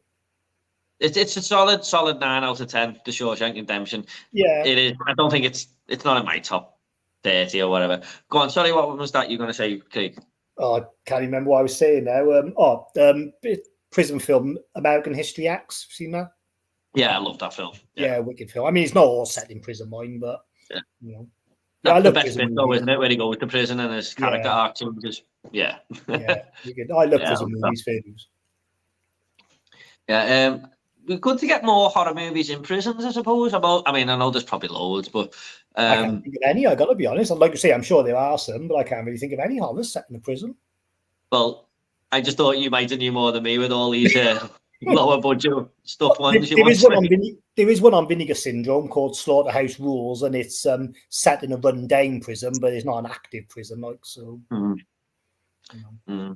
Andrew says, "What films are you guys looking forward to this next year?" I know we've still not got through this year, but I'm looking forward to Blade, Fantastic Four, Avatar 3, The Seed Bearer. I thought Avatar 3 was this year, but maybe I'm wrong. What are you looking forward to next year, Craig, in 2025? Can you think of any? Well, I'm not great on release dates, so I'll just pick some films I'm looking forward to. Definitely Blade, because I love Blade anyway, and Marshall Ali is a good choice for the casting, so I look forward to that. Fantastic Four, I don't mind that, but they've cast that weird, haven't they? And they made like the guy who Chris Evans plays in the original ones. I think they've cast him as a female now, haven't they? The guy, I can't think what he's called. Silver Surfer. Oh no, Silver Surfer's been cast as a woman. That's right. Yeah. Not that I mind apparently, though, it's a bit silly. Apparently, there's a Silver Surfer woman in the comics. Yeah, from what I've heard people say. I think it was Paul Tams and Total Movie Recall were talking about it. I'm sure someone said something about that, but I could be wrong. But I'm sure that's what they said. But yeah. If you said to me now, what films are coming out that you could watch now, I would have to say Maxine and Alien Romulus is another one as well. I can't think what it is. Oh, Terrifier 3. Terrifier 3, I'm looking forward to whenever they come out. Avatar, I mean, you might not agree with this, but I just refuse to watch the Avatar movies. It's just the death of cinema as far as I'm concerned. Like, it's just a bloody PlayStation 5 cutscene like on for 3 hours. But, I've seen the first one, obviously, but I haven't watched the second one. I don't think I ever will. I like the second one. I understand your point, mate. There's a lot of it's a CGI movie, isn't it? That's what it is. Yeah. But, like I'm not massively stubborn on it. If I thought I was going to get something from it, I would watch it. But I just know I'm going to be there the entire time, talking negative about it as I'm watching it. So it's not going to be an enjoyable experience. Fair enough, mate. Fair enough. I think what I'm looking forward to in 2025 is a movie that was meant to come this year, and that is The Wolfman, directed by Lee Whannell. But it's been pushed back now to next year, and he's done a great job with The Invisible Man, in my opinion. So I'm looking forward to seeing what he can do with The Wolfman. That's my favourite Universal monster movie. So yeah, wicked. I think Lee Whannell is a great director, to be honest. He's done some good films, Lee Whannell. Yeah. Did he do Upgrade? I think he did, didn't he? Yeah. I I must admit, I'm saying that I haven't seen Upgrade, but everyone loves it. But I love The Invisible Man. I think Insidious 3 is the most underrated in the franchise and possibly the best. So he's definitely got an eye for film and he knows what he's doing. So I really do think this could be a great film, to be honest. I'm looking forward to the Pennywise series that's coming out in 2025. Welcome to Derry, I believe it's called. Yeah, Welcome to Derry. Gosh, I thought it was coming sooner than that. It's not till next year, is it? I think it's next year. Yeah, I believe there's a lot of good stuff coming next year. I just can't think at the top of my head. Obviously, if you're a gamer, we've got GTA 6 coming as well. Can't wait for that.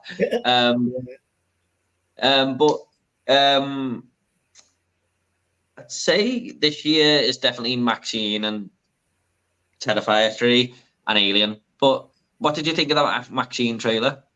I haven't watched it. I want to go in blind. I haven't watched it. Okay.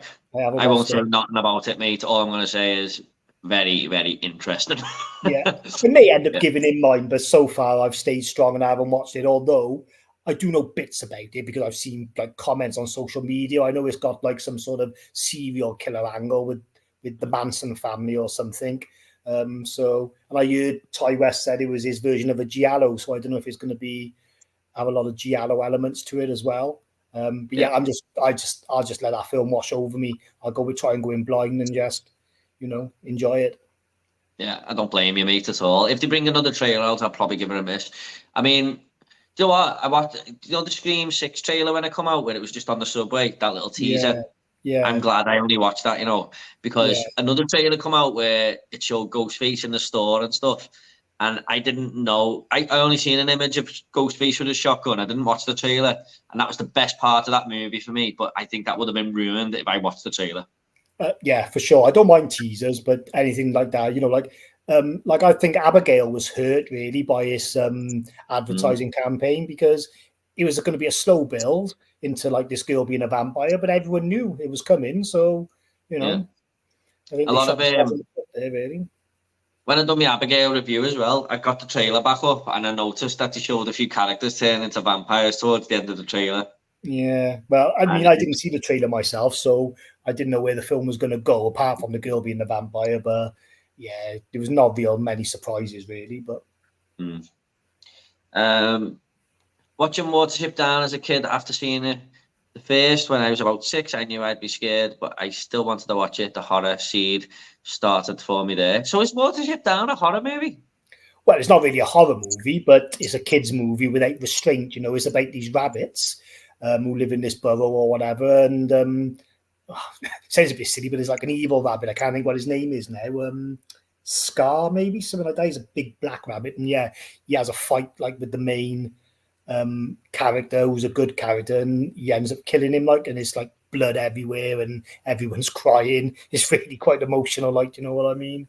But right. I mean, you'd be fine to watch it now. You'd probably think what all the fuss was about, but it was quite heavy for them days, especially for a cartoon. I remember I had Trevor on here and he was saying he liked horror because he used to get scared in different ways with other films and stuff, and that's why he likes horror, because it sort of plays on your emotions and stuff, and maybe that's what it's sort of referring to there, because it's playing on different emotions or whatever, but it's still scaring them. It's quite what he says, though. We all used to watch films and we knew we were going to be scared. We knew we probably wouldn't sleep that night, or we'd be in our mum and dad's bed sleeping, but you just couldn't resist, could you? The urge was just too much, you know what I mean? So no, you can't. Curiosity just gets the better of it. Yeah, that's it. The curiosity killed the cat, as they say. That's right. Trevor says, I was 12 when I watched The Nightmare on Elm Street for the first time, my first full horror film.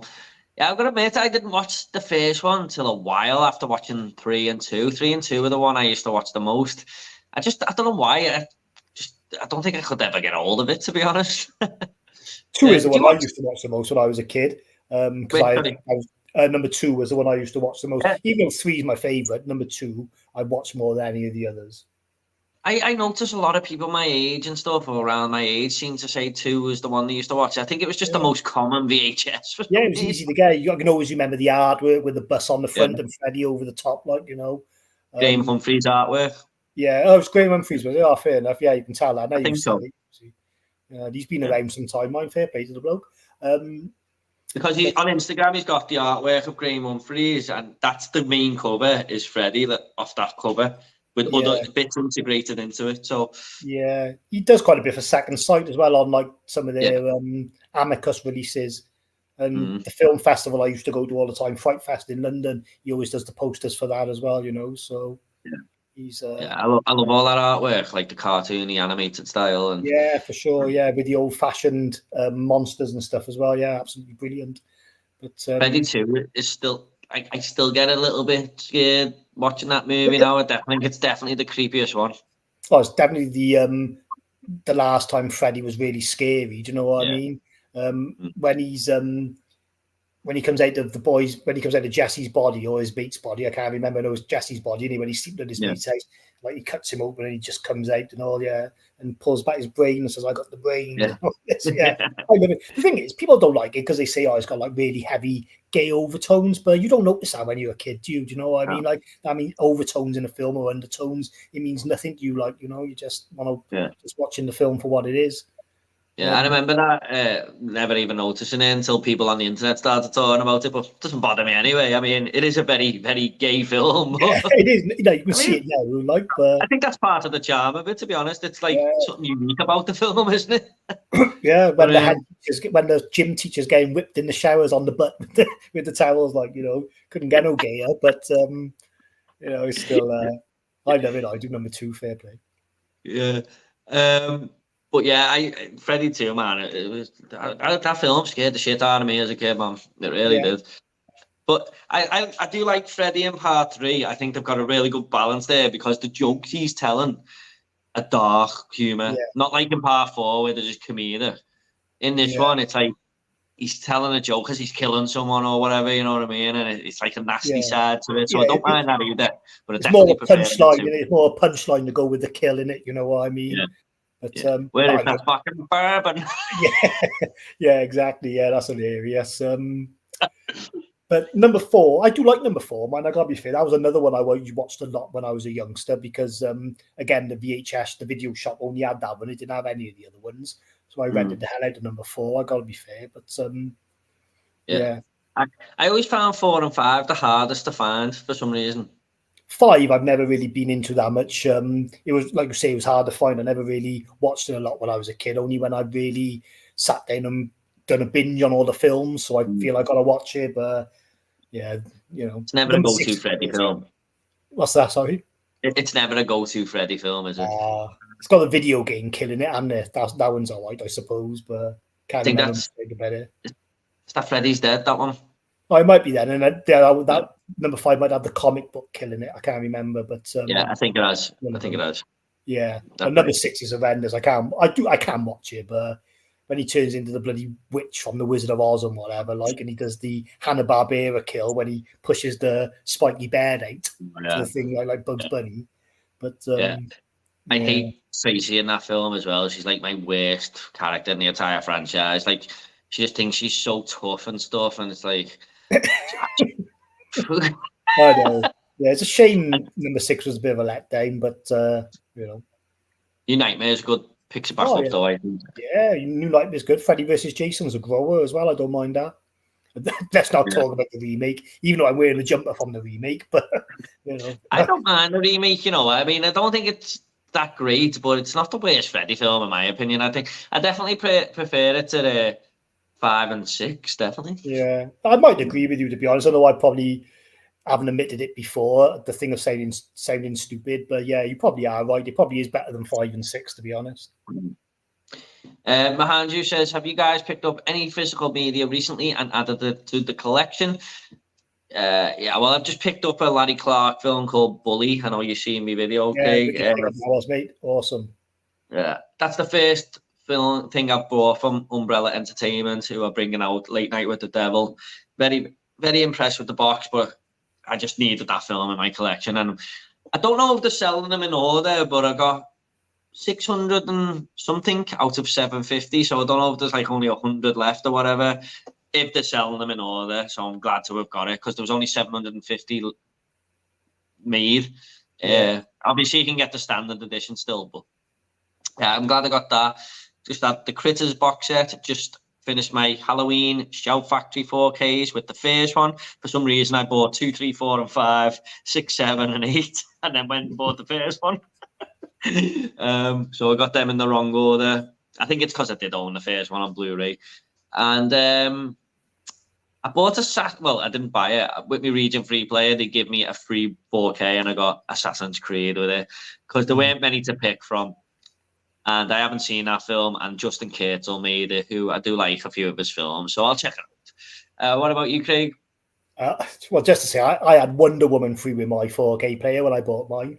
So one much better, really. But yeah, I tell you what I've been picking up is 88 films, but they got this side label called the Tygon Collection. Yeah. And is that with jungle trapping and stuff? No, I think that's the Vault. Sorry. Or that might be that's the American Genre Film Archive. That is AGFA. Sorry. The Tygon ones, they've only released 3 films so far. Blood on Satan's Claw, Witchfinder General, and The Beast in the Cellar. So what Tygon is, a bit like Hammer and Amicus. It was an old British film studio from the 60s. It used to share a set with Hammer. So it's got a lot in common with Hammer. But yeah, so they're just releasing these films now, like 88 films. 2 of them were in 4K, but the other one was in Blu-ray. So there's no real... continuality.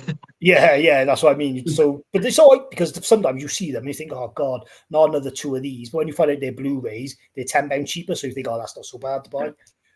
So I've been loving it. Like not another 2 of these because you got to shell out 30 quid. Yeah, exactly. Exactly. Yes, But I don't know. Have you ever seen Witchfinder General? No.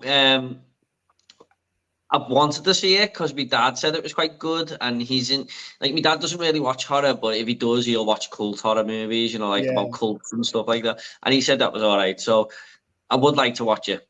It sounds pretty good. Yeah, it's wicked. It's brutal for this age. I know a lot of people say that about movies, but for a movie that's late 60s, yeah, there's some heavy stuff in it. Like, you know what I mean? Yeah, I did see them in HMV where I went just on the shelf there. I think they both got released the same week or something, didn't they, 2 of them? Those Blood on Satan's Claw and Witchfinder General got released the same time, and then they've done another one since, but that was a Blu-ray. Those ones were 4K. So yeah, it's well worth a watch. I tell you, Witchfinder General, really good. I might give it a go then. I don't know if they'll do price drops on them or whatever, but... Oh, they will. 88 films always do price drops. Their 4Ks go down like that. It's not worth buying them on release date unless you want to guarantee yourself a slipcover. Because like House on the Edge of the Park, that's gone down to 15 quid in sales now. Yeah. It go back up. And I paid like 27 quid for that. Yeah. Oh, that's what I mean. 88 films, they do drop their prices, but you run the risk of them selling out. But going back to what you were saying about Umbrella, that Bully set definitely will sell out. Umbrella, they sell out all the time. That Mario set that they done, that went like that. They had to repress more copies of it. Did you grab that?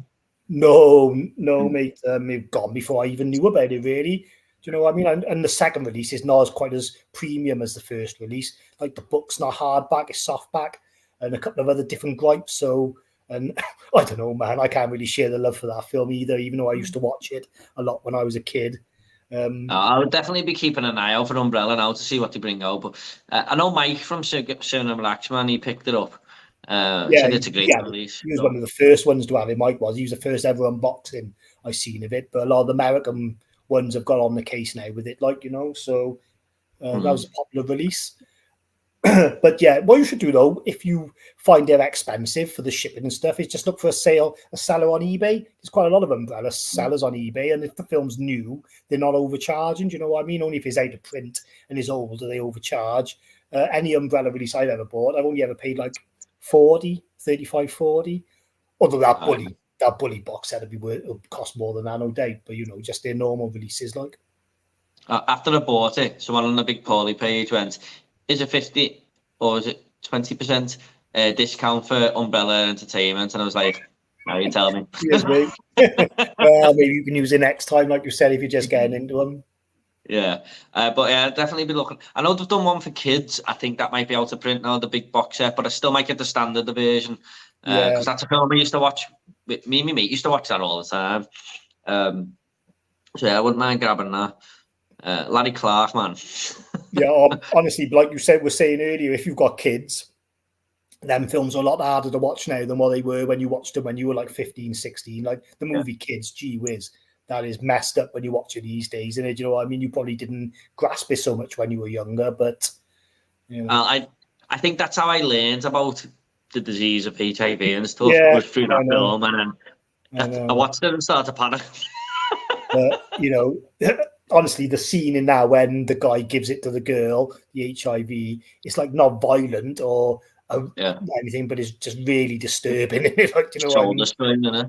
She's drunk and she passed out on the sofa. Like, and I don't know if I could watch that scene now, to be honest. But yeah, it's really bad. But it's a good film. It's, you know, it's one of those films you should watch it because it will open your eyes to certain things. Like, because we were all like that when we were kids. Well, not like that bad, but you know what I mean. You know, our parents didn't have a clue what we were doing, did they? Do you know what I mean?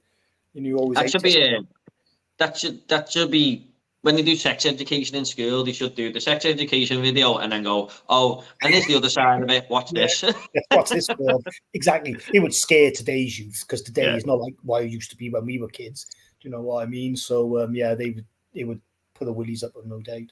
Yeah. I might do that. Shall I sit my daughter down and watch it so she don't? You love it. 88 Films released a film called Prison. It's really good. It stars Viggo Mortensen, says Trevor. I picture the artwork, but I haven't seen the film. Sorry, Trevor, I haven't seen that one, but I get on it, mate. I'll keep my eye out for that. Mahanji says, what's your thoughts on Ishana Knight Shyamalan director debut, The Watcher? New trailer was released. Any thoughts? Do you think it will be good? I mean, it appears to be a supernatural horror. Have you seen the trailer for this one, Jake? No, I haven't, and I only heard of this film about 4 hours ago. I've seen someone on Instagram who must have watched the trailer and said this looks really good. Then I seen Shyamalan on there. I thought, I doubt it's going to be any good really if it's M. Night, but then it turns out it's his daughter, so could be worth the watch. I think it was meant to be called The Watchers, but they've changed the name over here in the UK to The Watched. So I think the trailer looks really interesting, to be honest. I don't want to see any more of it. I've seen it now. Looking forward to it. I think it'll be good. I may watch that trailer because it's the sort of film I will need a bit of a poke to go and watch. Do you know what I mean? It's not something I would rush out to watch unless I had a reason. So yeah, maybe the trailer will do it for me. Yeah. It looks like something that might be a little bit different. That's what I like. Yeah, that's what you want. Yeah. I mean, he's got another one. Shyamalan has actually got a film coming out this year though called Trap. Have you seen the trailer for that? Again, I haven't watched the trailer, but I know what it's all about. It's got a thing in there. What's his name now? Bloody Josh Hartnett. Josh Hartnett, yeah. And I think he is the serial killer, isn't he? Because on the trailer, it makes it look like he takes his daughter to a concert and they all get trapped inside. But isn't he the psycho? I think the trailer is telling us that, yeah, because basically it says they're all here to get this killer who's in the concert, and he looks on his phone and it's like he's got someone tied up in his basement that he's watching on the app. The security camera on his phone. But it could be. I think the trailer is sort of throwing you off. It could be that everybody in there's received that video of the person in the basement or whatever, you know, like. But exactly. I definitely watch it. I watch all M. Night's films, even though I think they're going to be rubbish most of the time. I still watch them. Yeah, I really love Shyamalan, the way he can release a movie for not even that high of a budget and do something different with it. Like Knock at the Cabin, I love, and Signs is another one. I love how he makes a big scale event happen, but we see it from a small location, if you like. Yeah. And you just know, like there's an alien invasion happening in Signs, but we only stay on the farmhouse. I love that. Yeah. Well, I mean, that's how it would be, wouldn't it? If something happened and you did live in a rural part, you know, you would be on your own. Do you know what I mean? Signs, there's some freaky imagery in Signs when he looks out the window and the one's on the roof by the chimney and you can only just see him in the dark. Oh my God, that gives me the willies watching that scene. And the birthday party on the TV. Yeah, and the birthday party. Yeah, and it's deep at the start, isn't it? When his wife's been in that accident, like that's a bit heavy as well. That scene, you know.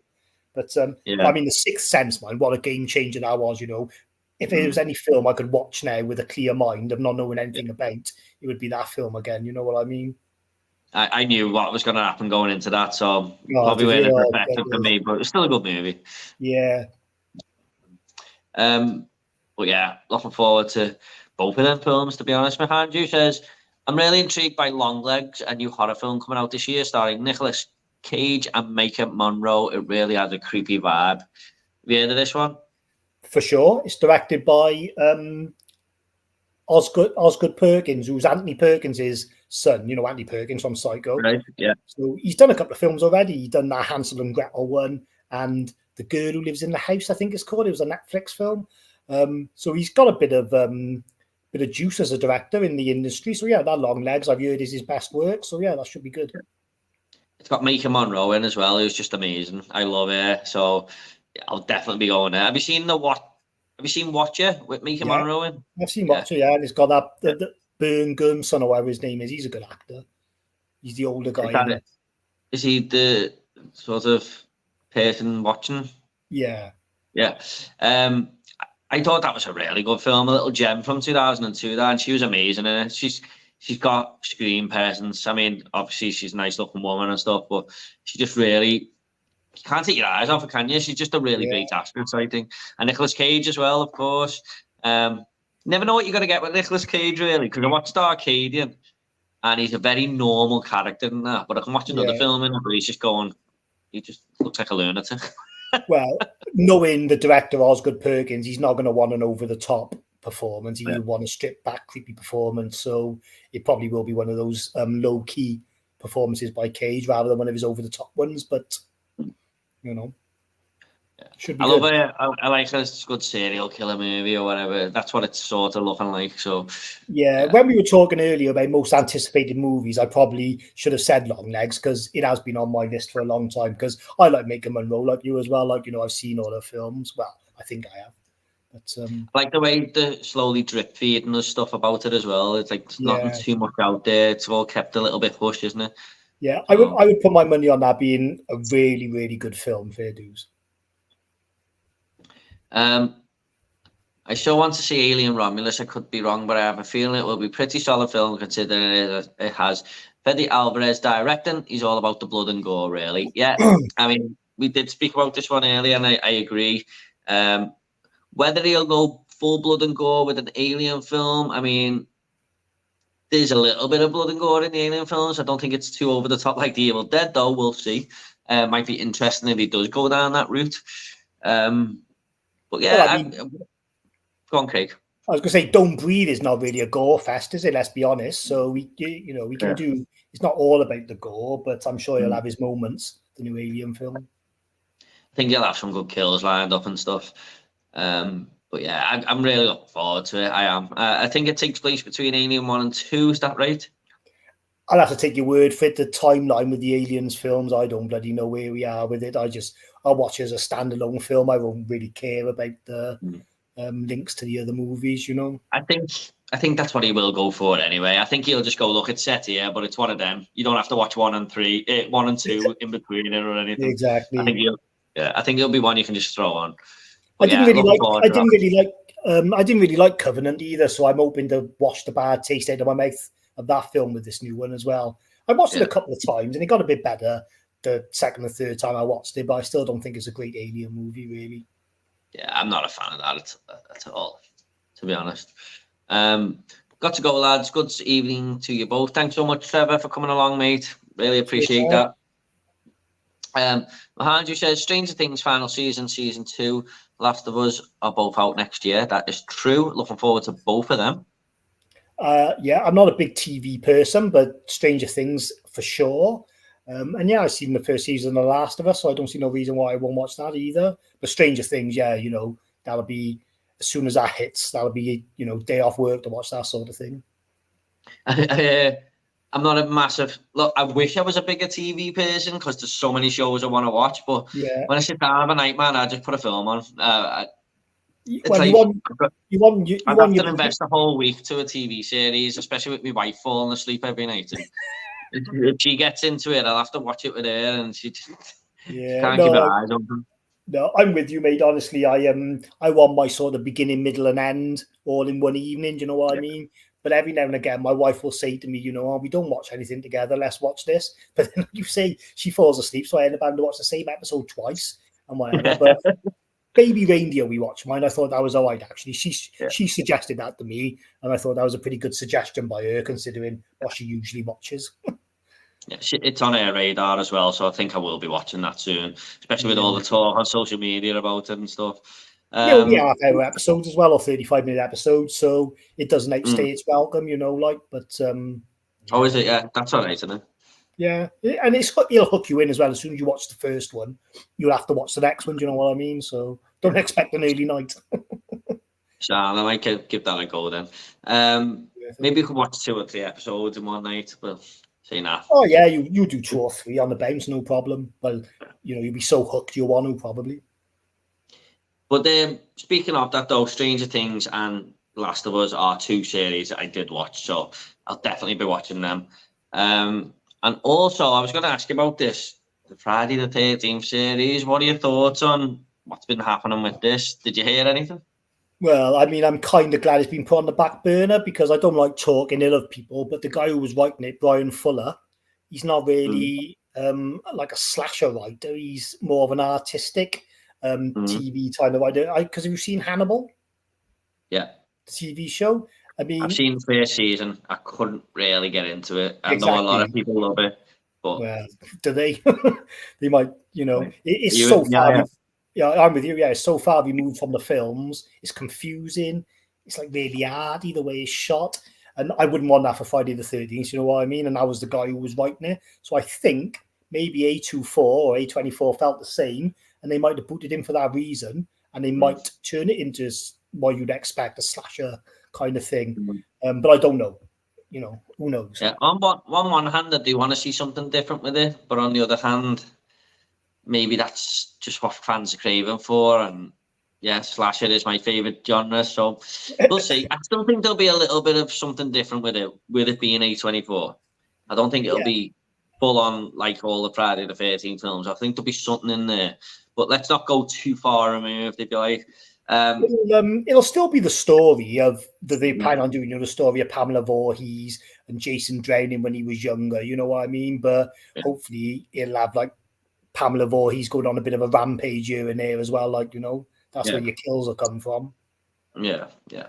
I mean, I know this is probably meant to be a prequel and stuff, but a solid adaptation of a famous horror movie was Bates Motel. I just thought that was pretty damn perfect. Yeah, that's mine and my wife's favourite TV show, that is Bates Motel. That's the one we sat down and watched.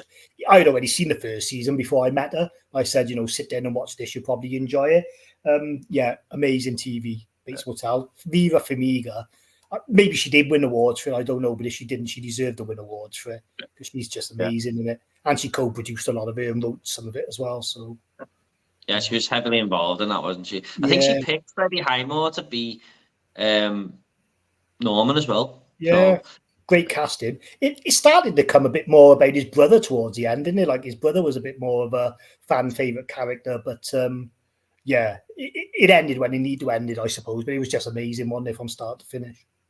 I do. The only bit I didn't like really was that character who was like a bit of a drug dealer and he was just weird, like a pigeon or something. The guy who lived in the woods, sort of thing, like just randomly in the woods, and yeah.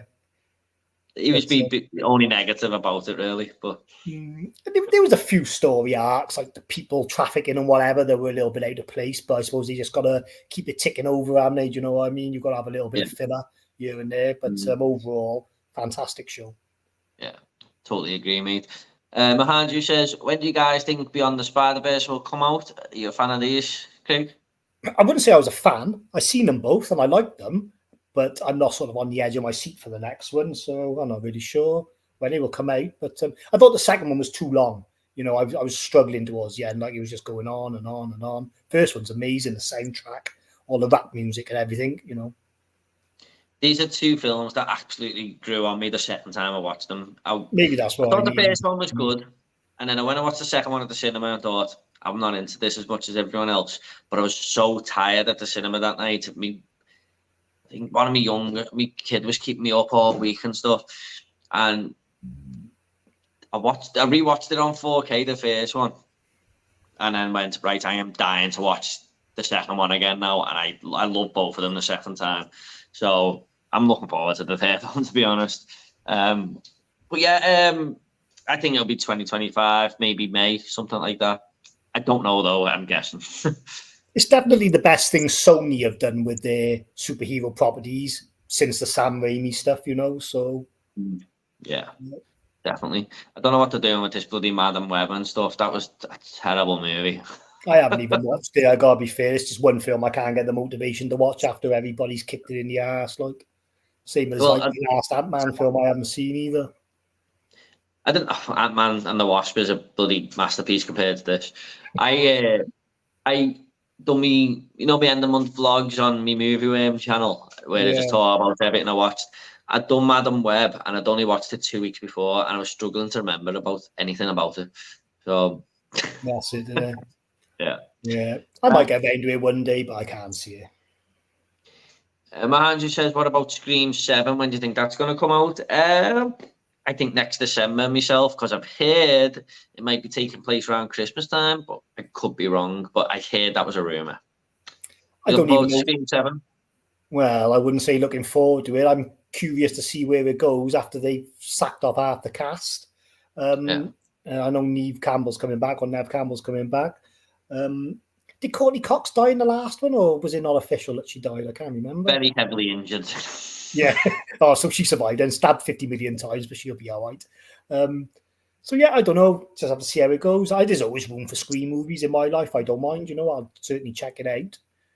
I think apparently they're gonna be it's gonna involve Sydney's family as well, like the kids and stuff. So push it to a limit a little bit, I suppose. But yeah, that whole thing is just a mess, wasn't it? I mean, I was really liking where it was going with these characters, but it is a bullshit what happened, because I looked at her Instagram and stuff, and I don't think she said anything that was out of line or anything like that. So don't want to get political on the channel or anything, but I thought that was bullshit. So I don't really understand it all anyway, to be honest. I bury my head in the sand with news, but if she's not saying anything offensive and it's just an opinion on something, it should have nothing to do with your work in life. You wouldn't want to go into work tomorrow and be told you're sacked because the night before you said something on social media about Everton. Do you support Liverpool or do you support Everton?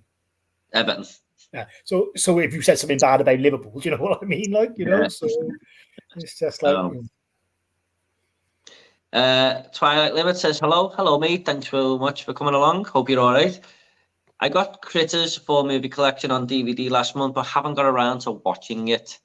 I've never actually sat there and watched Critters 2. I've seen 1, 3 and 4, but I've heard 2 is really good. I remember you commenting on me Instagram, Craig. Yeah. You're a fan of these films, aren't you? I'm a fan, yeah. I love number 1 and number 2. Number 3, I always remember because Leonardo DiCaprio's in it, like in an early role. I can't remember anything about part 4, even though I got the Blu-rays. But yeah, 1 and 2 are wicked. Number 1, oh my God, that was a staple of me growing up. I must have watched that film hundreds of times. And they shoot the one on the doorstep and the other one swears. And I always used to have to say to my dad, what does it say? Because it come up in subtitles and he'd never tell me the truth of what it said, you know what I mean? And then when I got a bit older, I could read. I was like, you were lying to me all along. But yeah, I love Critters 1 and 2. Awesome. Unpopular opinion, Critters over Gremlins, or?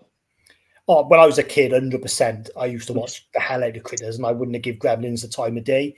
But as I get older, I would say Gremlins is probably a better made film. But yeah, no, I'd rather watch Critters than Gremlins most of the time. Yeah, I used to watch number 3 all the time, and it was like one of the first VHSs I bought. And I know, watching it now, it's probably going to be terrible. Well, I used to really enjoy it, to be honest. I just remember there not being too much critter action in it, but I could be wrong. Mine, I always remember being a bit not X-rated enough, I suppose, like not violent enough. Like, but I don't know what certificate it is like, but I think it was a 15, but yeah. I'll see. I'm looking forward to rewatching them. I think I'll show my wife the box set. She went, I'll watch them with you. Yeah, no, they're pretty good Critters. You'll be able to watch those with your wife. She'll enjoy them. Yeah. She likes anything under 90 minutes. And I looked at the back and they're all like 87 minutes. Yeah. I'm the same, like I said earlier. They got to normalise these short running times again because I get put off. If I'm watching a film in the night and I see the running times too long, it's enough to put me off watching it, Definitely, especially when my kids are going to bed at bloody 8:30 and stuff. And yeah, I get up at 6:15 at the minute, the site I'm on, so I'm just knackered by like 9 o'clock. Yeah, I know. Have either of you, Twilight Limit says, either of you seen a new Planet of the Apes movie? I haven't yet, unfortunately, no. I haven't, but I'm gonna try this weekend to go and see it. If I didn't have my kids, I would have seen it by now. It's just finding the time to really, because I help my wife put them to bed and stuff. It's a bit hard for her to do them both of them on their own, so I can only really go to cinema past 8 o'clock. But the time the trailers start and finish and stuff, it's like 20 to 9 or whatever. I just know I'm gonna be like that. So I'm the same as like you. You know, I got to help out with all the bedtime routines and stuff, so I can't just disappear. So if I go to the cinema, I usually try and aim for like a Saturday or Sunday morning on my own. But if every really Friday nights aren't bad though, because I know I'm off the next day. That sort of hypes me up a little bit. But yeah, I'm the same as you, mate. On the weekends mainly. If it's a 90-minute film, I will go through the week. But if it's like 2 hours, 20 minutes like this one, I'm gonna have to wait till the weekend. I've heard it's good though, this new Planet of the Apes. I am looking forward to watching it. I like all the other ones. Well, the Matt Reeves ones. I haven't seen the old-fashioned ones, but you know. Yeah, I'm looking forward to it. Yeah. So we're on the 2-hour limit, the 2-hour mark, Craig. Do you want to carry on for another 10 minutes, or do you want to wrap it up? Or I'm easy, mate. It's up to you. Honestly, I wouldn't be offended if you want to call it a night, but if you wanted to go on another 10 minutes, it's up to you. I'll carry on. I'll carry on for a little bit if you want. I'm enjoying it, to be honest. So Mahanju says, you guys reckon Insomniac's the Wolverine game will be out next year? Are you much of a gamer, Craig? I'm into gaming to a certain extent. I know everything about gaming because I keep my pop culture knowledge up to scratch, and my kids are into it. But I haven't really sat down and played a game from start to finish for a long time. I've been blasted on Super Mario Wonder like lately because everyone's into it. But the last serious game I played on the PS or the Xbox was probably Red Dead Redemption 2. I got to be honest. So I'm a bit far behind. So I wouldn't get that game and I wouldn't look forward to it. But if my son gets it and he's playing it, no doubt I'll sit down and have a watch for half hour, like see what it's all about. Yeah. Well, they made the Spider-Man game, so I think it should be good. I think it'll be out next year, mate. Yeah, probably next September. I say the last game I played was Red Dead Redemption 2. That's wrong, actually. I've done Resident Evil 7, the point of view one. Yeah. But I haven't done the one after number 8. Yeah, I came to number 8 quite late, but 8's really good as well. Like, I definitely recommend it. But, I got it gathering dust in my shelves. My brother-in-law gave it to me, like, because he clocked it and then he bought a more fancy version. So he said I could have that one, but it takes an hour to install probably, or 2 hours to install. So I just can't be asked for that bit. Like, gone are the days when you just put the game in, turn it on, and it comes on. And it's been like, if you buy a game 2 years later, there's about 30 updates. Exactly. That's why that's why it'll be like with this one, you know. I mean, it'd be hundreds of updates since it came out. So I'll get around to it one day, though. That's why I don't worry about things. I know I always get around to them sooner or later. Yeah. If you like your horror games, mate, definitely try The Evil Within 1 and 2 if you haven't played them. I played The Evil Within, the first one. I got stuck on one bit, and then as soon as I get stuck, I just kind of don't play it for a bit, and I go off it. But it was good what I played for it. I thought it was quite hard. Do you find the same, or? A little bit, but I think that was more to me. Like, you've got to conserve your ammo and stuff in that game, really. Like, but I don't know.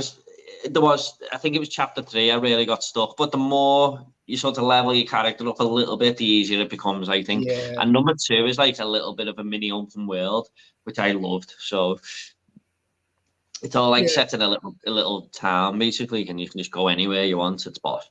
So Mahanju says, yeah, Alien Romulus is set between Alien and Aliens. Yeah, I thought so. Twilight Limit says, I'm interested in Alien, but my most anticipated is Deadpool. I think a lot of people's most anticipated is going to be Deadpool, isn't it? Yeah.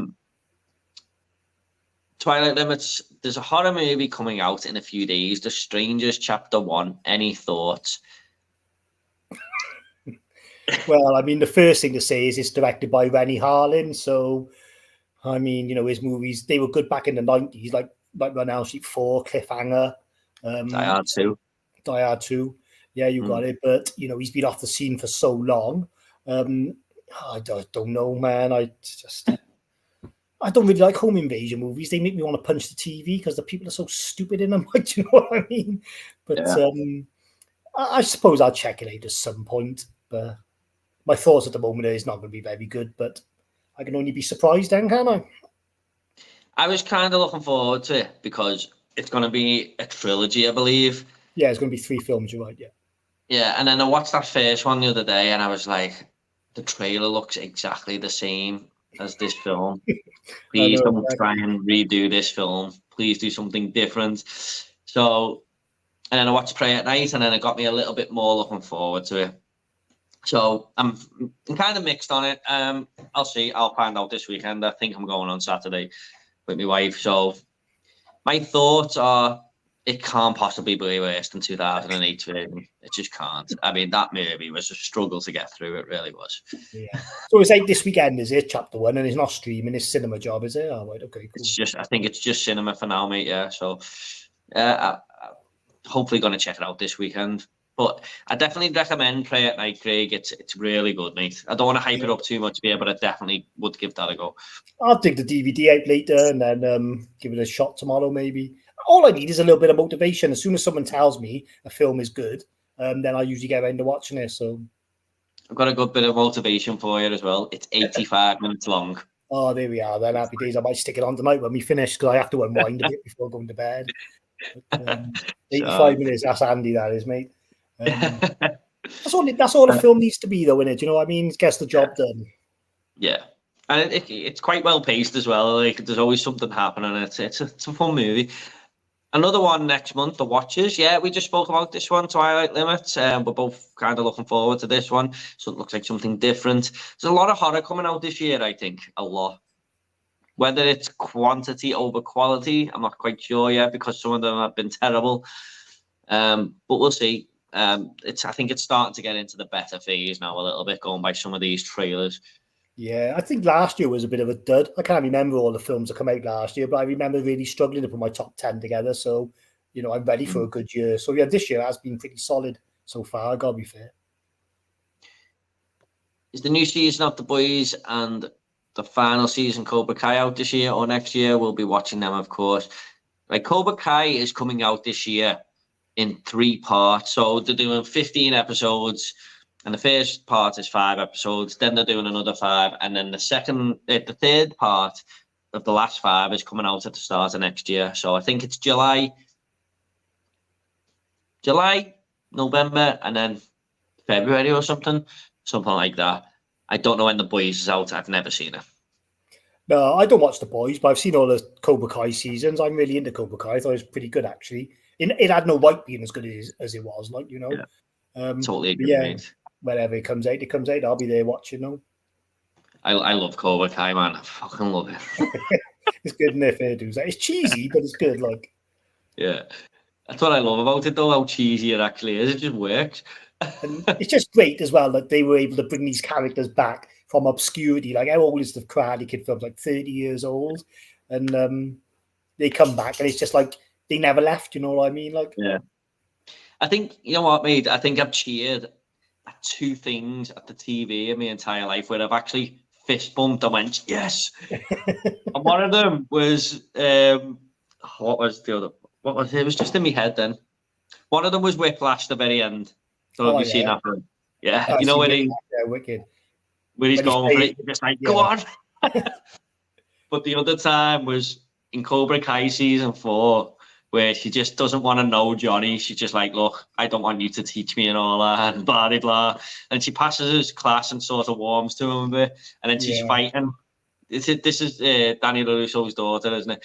She's fighting later on, and nothing's working what Danny's telling her. And she just goes and looks at Johnny, and Johnny goes, do that thing until it, and she just beats her. I was like, yes. Awesome. Yeah, Johnny's my favourite character in it as well. I'm definitely Eagle fan karate out of all the dojos. Yeah, he's great, Johnny, man. Fucking love him. But it's good that he's got this chance as well, innit? Because I don't really see him in anything before this, so it's good that he's got a chance to earn some money. Yeah. Even in both, Red Romantics, thanks a lot for coming along, mate. Even in both, what's the most underrated Chucky film in your opinion? Now, I've got an answer for this, but what about you, Craig? You got an answer for this one? Underrated, I'd probably say The Curse, the one that came out, when they tried to bring the franchise back. I know a lot of people didn't like that film, but I thought it was actually really good. But my favourite is the second one. I know that's not the question as being asked, but yeah, I think The Curse of Chucky is the most underrated. And number 2 is my favourite, really. Yeah, I have to go with Curse because I think it's actually one of the best ones. It might be top 3 Chucky films for me. Yeah, for sure, yeah. But I do think Seed of Chucky is one I prefer over Cult and even over Bride. And I know that's an unpopular opinion.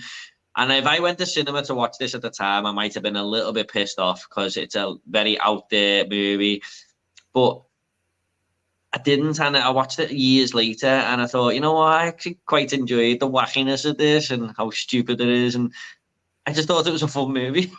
Yeah, well, I'm a big hip hop fan, especially 90s hip hop. So the fact that Redman is in it, that gives it an extra bonus for me anyway, but yeah, I don't mind really. See the Chucky is how but Cult is horrendous. Starts off funny, like when he's got his head on the stick and he's feeding in the weed and all, but it just goes ridiculous. I mean, Don Mancini, I don't want to speak ill of him, but he's ruined Chucky. That TV series is horrendous. Have you watched the TV show?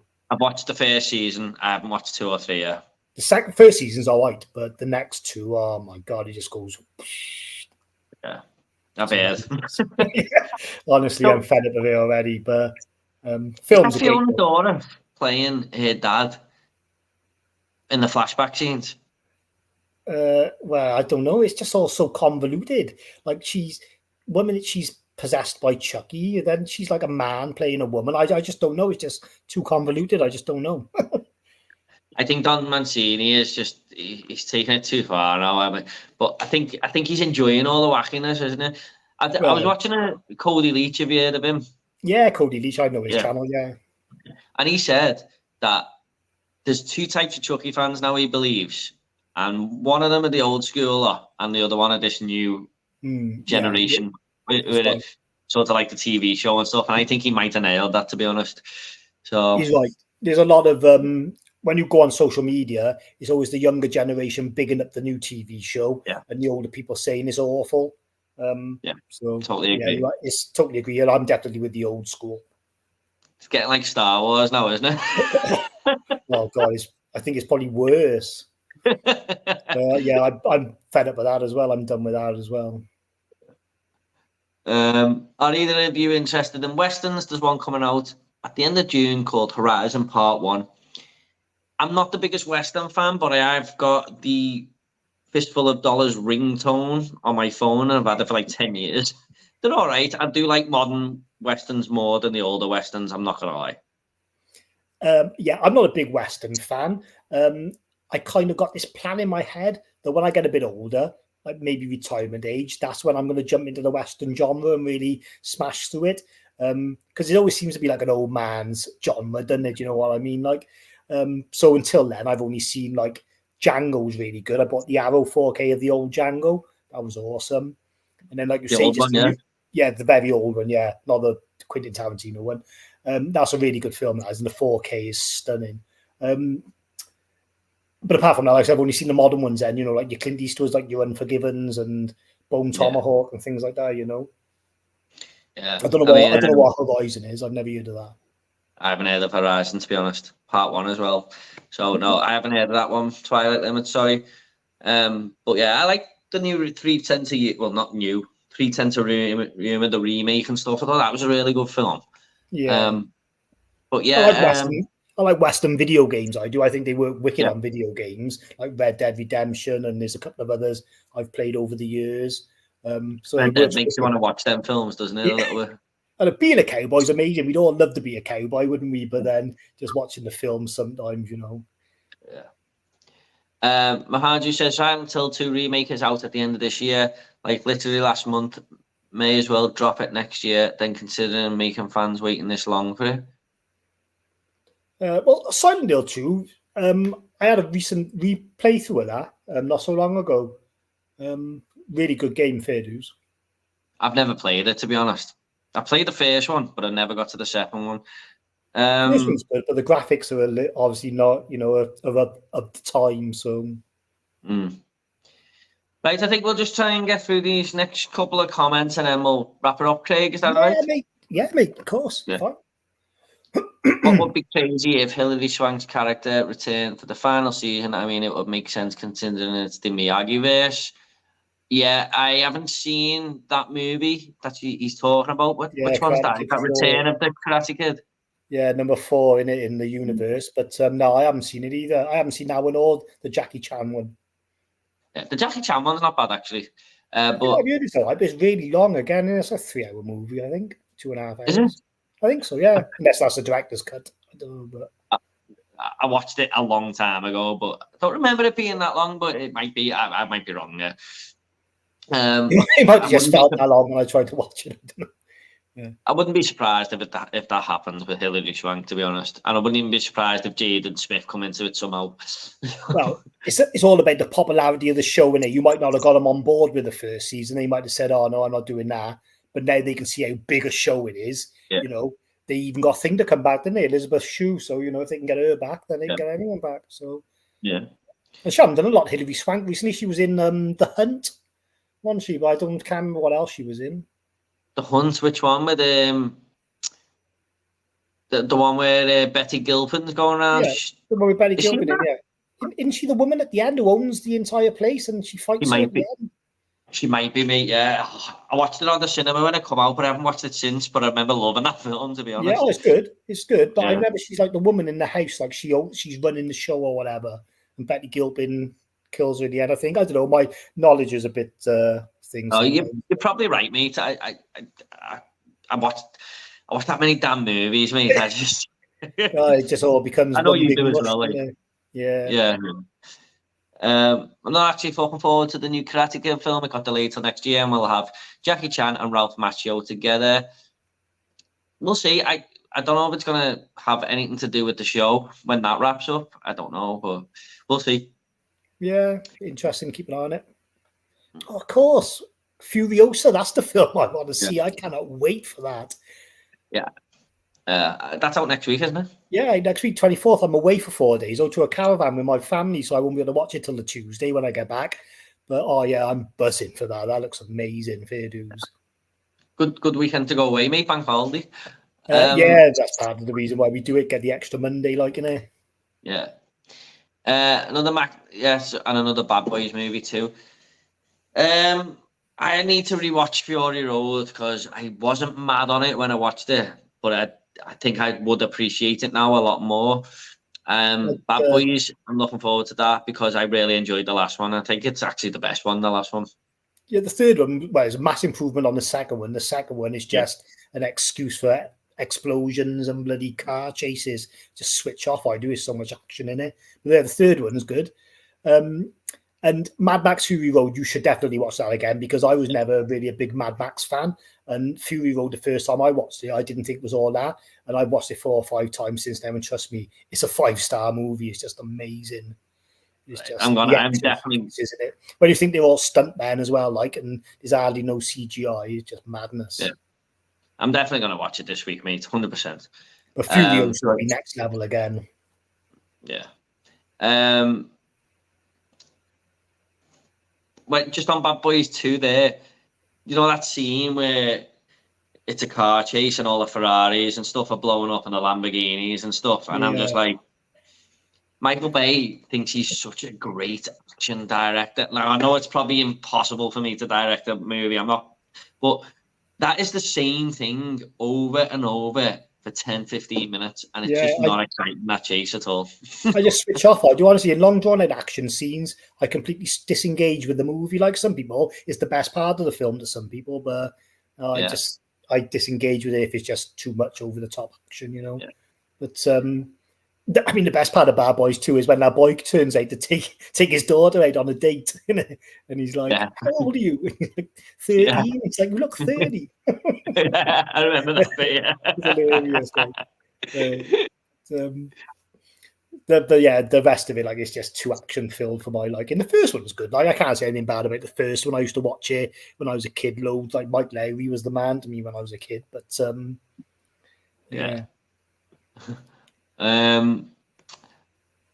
right, there's quite a few more comments here. So Right, hang on. We'll just go through them quickly. I do personally think all the big stuff like Great Shite is all dropping next year, including Wednesday season 2, even though Deadpool and Wolverine and Alien Romulus are my next films hype for. Yeah, I'm looking forward to Wednesday season 2. Did you watch the first one? I watched the X. My daughter wanted to watch it, so yeah, I look forward to it. I like the girl. What's her name? I never remember her name. Bloody Jenna Ortega. Yeah, Ortega. Jenna Ortega. Yeah, she's cool. Yeah, I'm looking forward to that. That's another one I watched. So, speaking of aliens, there's also an Alien series out coming soon next year. I kid you not, feels surreal. Yeah, I've heard about that. Fox are doing an Alien series, which might be interesting. Okay. I haven't heard of it, but I'll watch it. Anything alien related, I'm down for. Yeah. All right, I better get off now. It's been a great stream. Thoroughly enjoyed it. Thanks for doing a stream. Take care, guys. Thank you so much, Vin Harju, for all your questions, mate. You really kept the stream going there. I mean, I had a lot to talk about anyway, but it's always better, like, good answering the comments, isn't it? You don't know what you're going to get and stuff. Thank you so much, mate. I appreciate that. Cheers, mate. And the last comment is, Twisters is the week before Deadpool. I was a fan of the 90s original. I've still never seen Twister. I think I probably have watched it, but not to the point where I can remember much about it. But there was so many disaster films out in the 90s, wasn't there? Do you know, I mean, you've seen one, you've seen them all, but this new one looks pretty good, actually. I got to be fair, it looks pretty wild. They've got like fire twisters and ice twisters and I don't know, whatever else twisters they can get. Might be the dawn of the resurgence of disaster movies again, mate. Well, it needs a resurgence because the 90s ones, the special effects don't hold up at all. They like so Deep Impact, a wave at the end. This laugh now, but not their fault, like, but you know. I'm going to watch Twister before this one, obviously, but big Bill Paxton's in it, isn't he? So that's a big draw, I suppose. Yeah. It's a good film from what I can remember. All right, Craig, we all happy to end it there, mate? I know you had a lot of Blu-rays to show off there and stuff, but... it was only there as backup, mate, like you said, in case there was no comments. It was just backup stuff, that's all.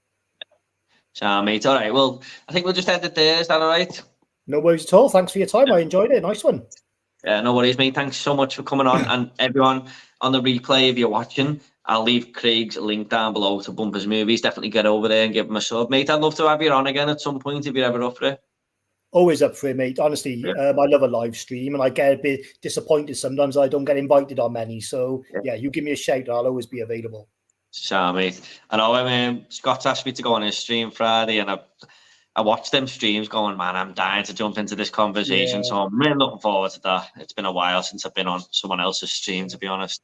So I was buzzing when Scott invited me on his. It was completely out of the blue, like, and I was like, yeah, definitely. So I watch him and you want to get involved, don't you? So yeah. All right, we'll definitely do it again at some point, maybe next month or something. I'll really look forward to it. Oh, I don't know from Jordan. Cheers, mate. Yeah. No worries, mate. Okay, have a good night to whatever you do, whether you watch Strangers Pray at night, whether you go to bed, whatever, mate. I'll speak to you again soon on Instagram or whatever. Nice one, matey. All right, thanks, mate. See you later. Bye. Bye.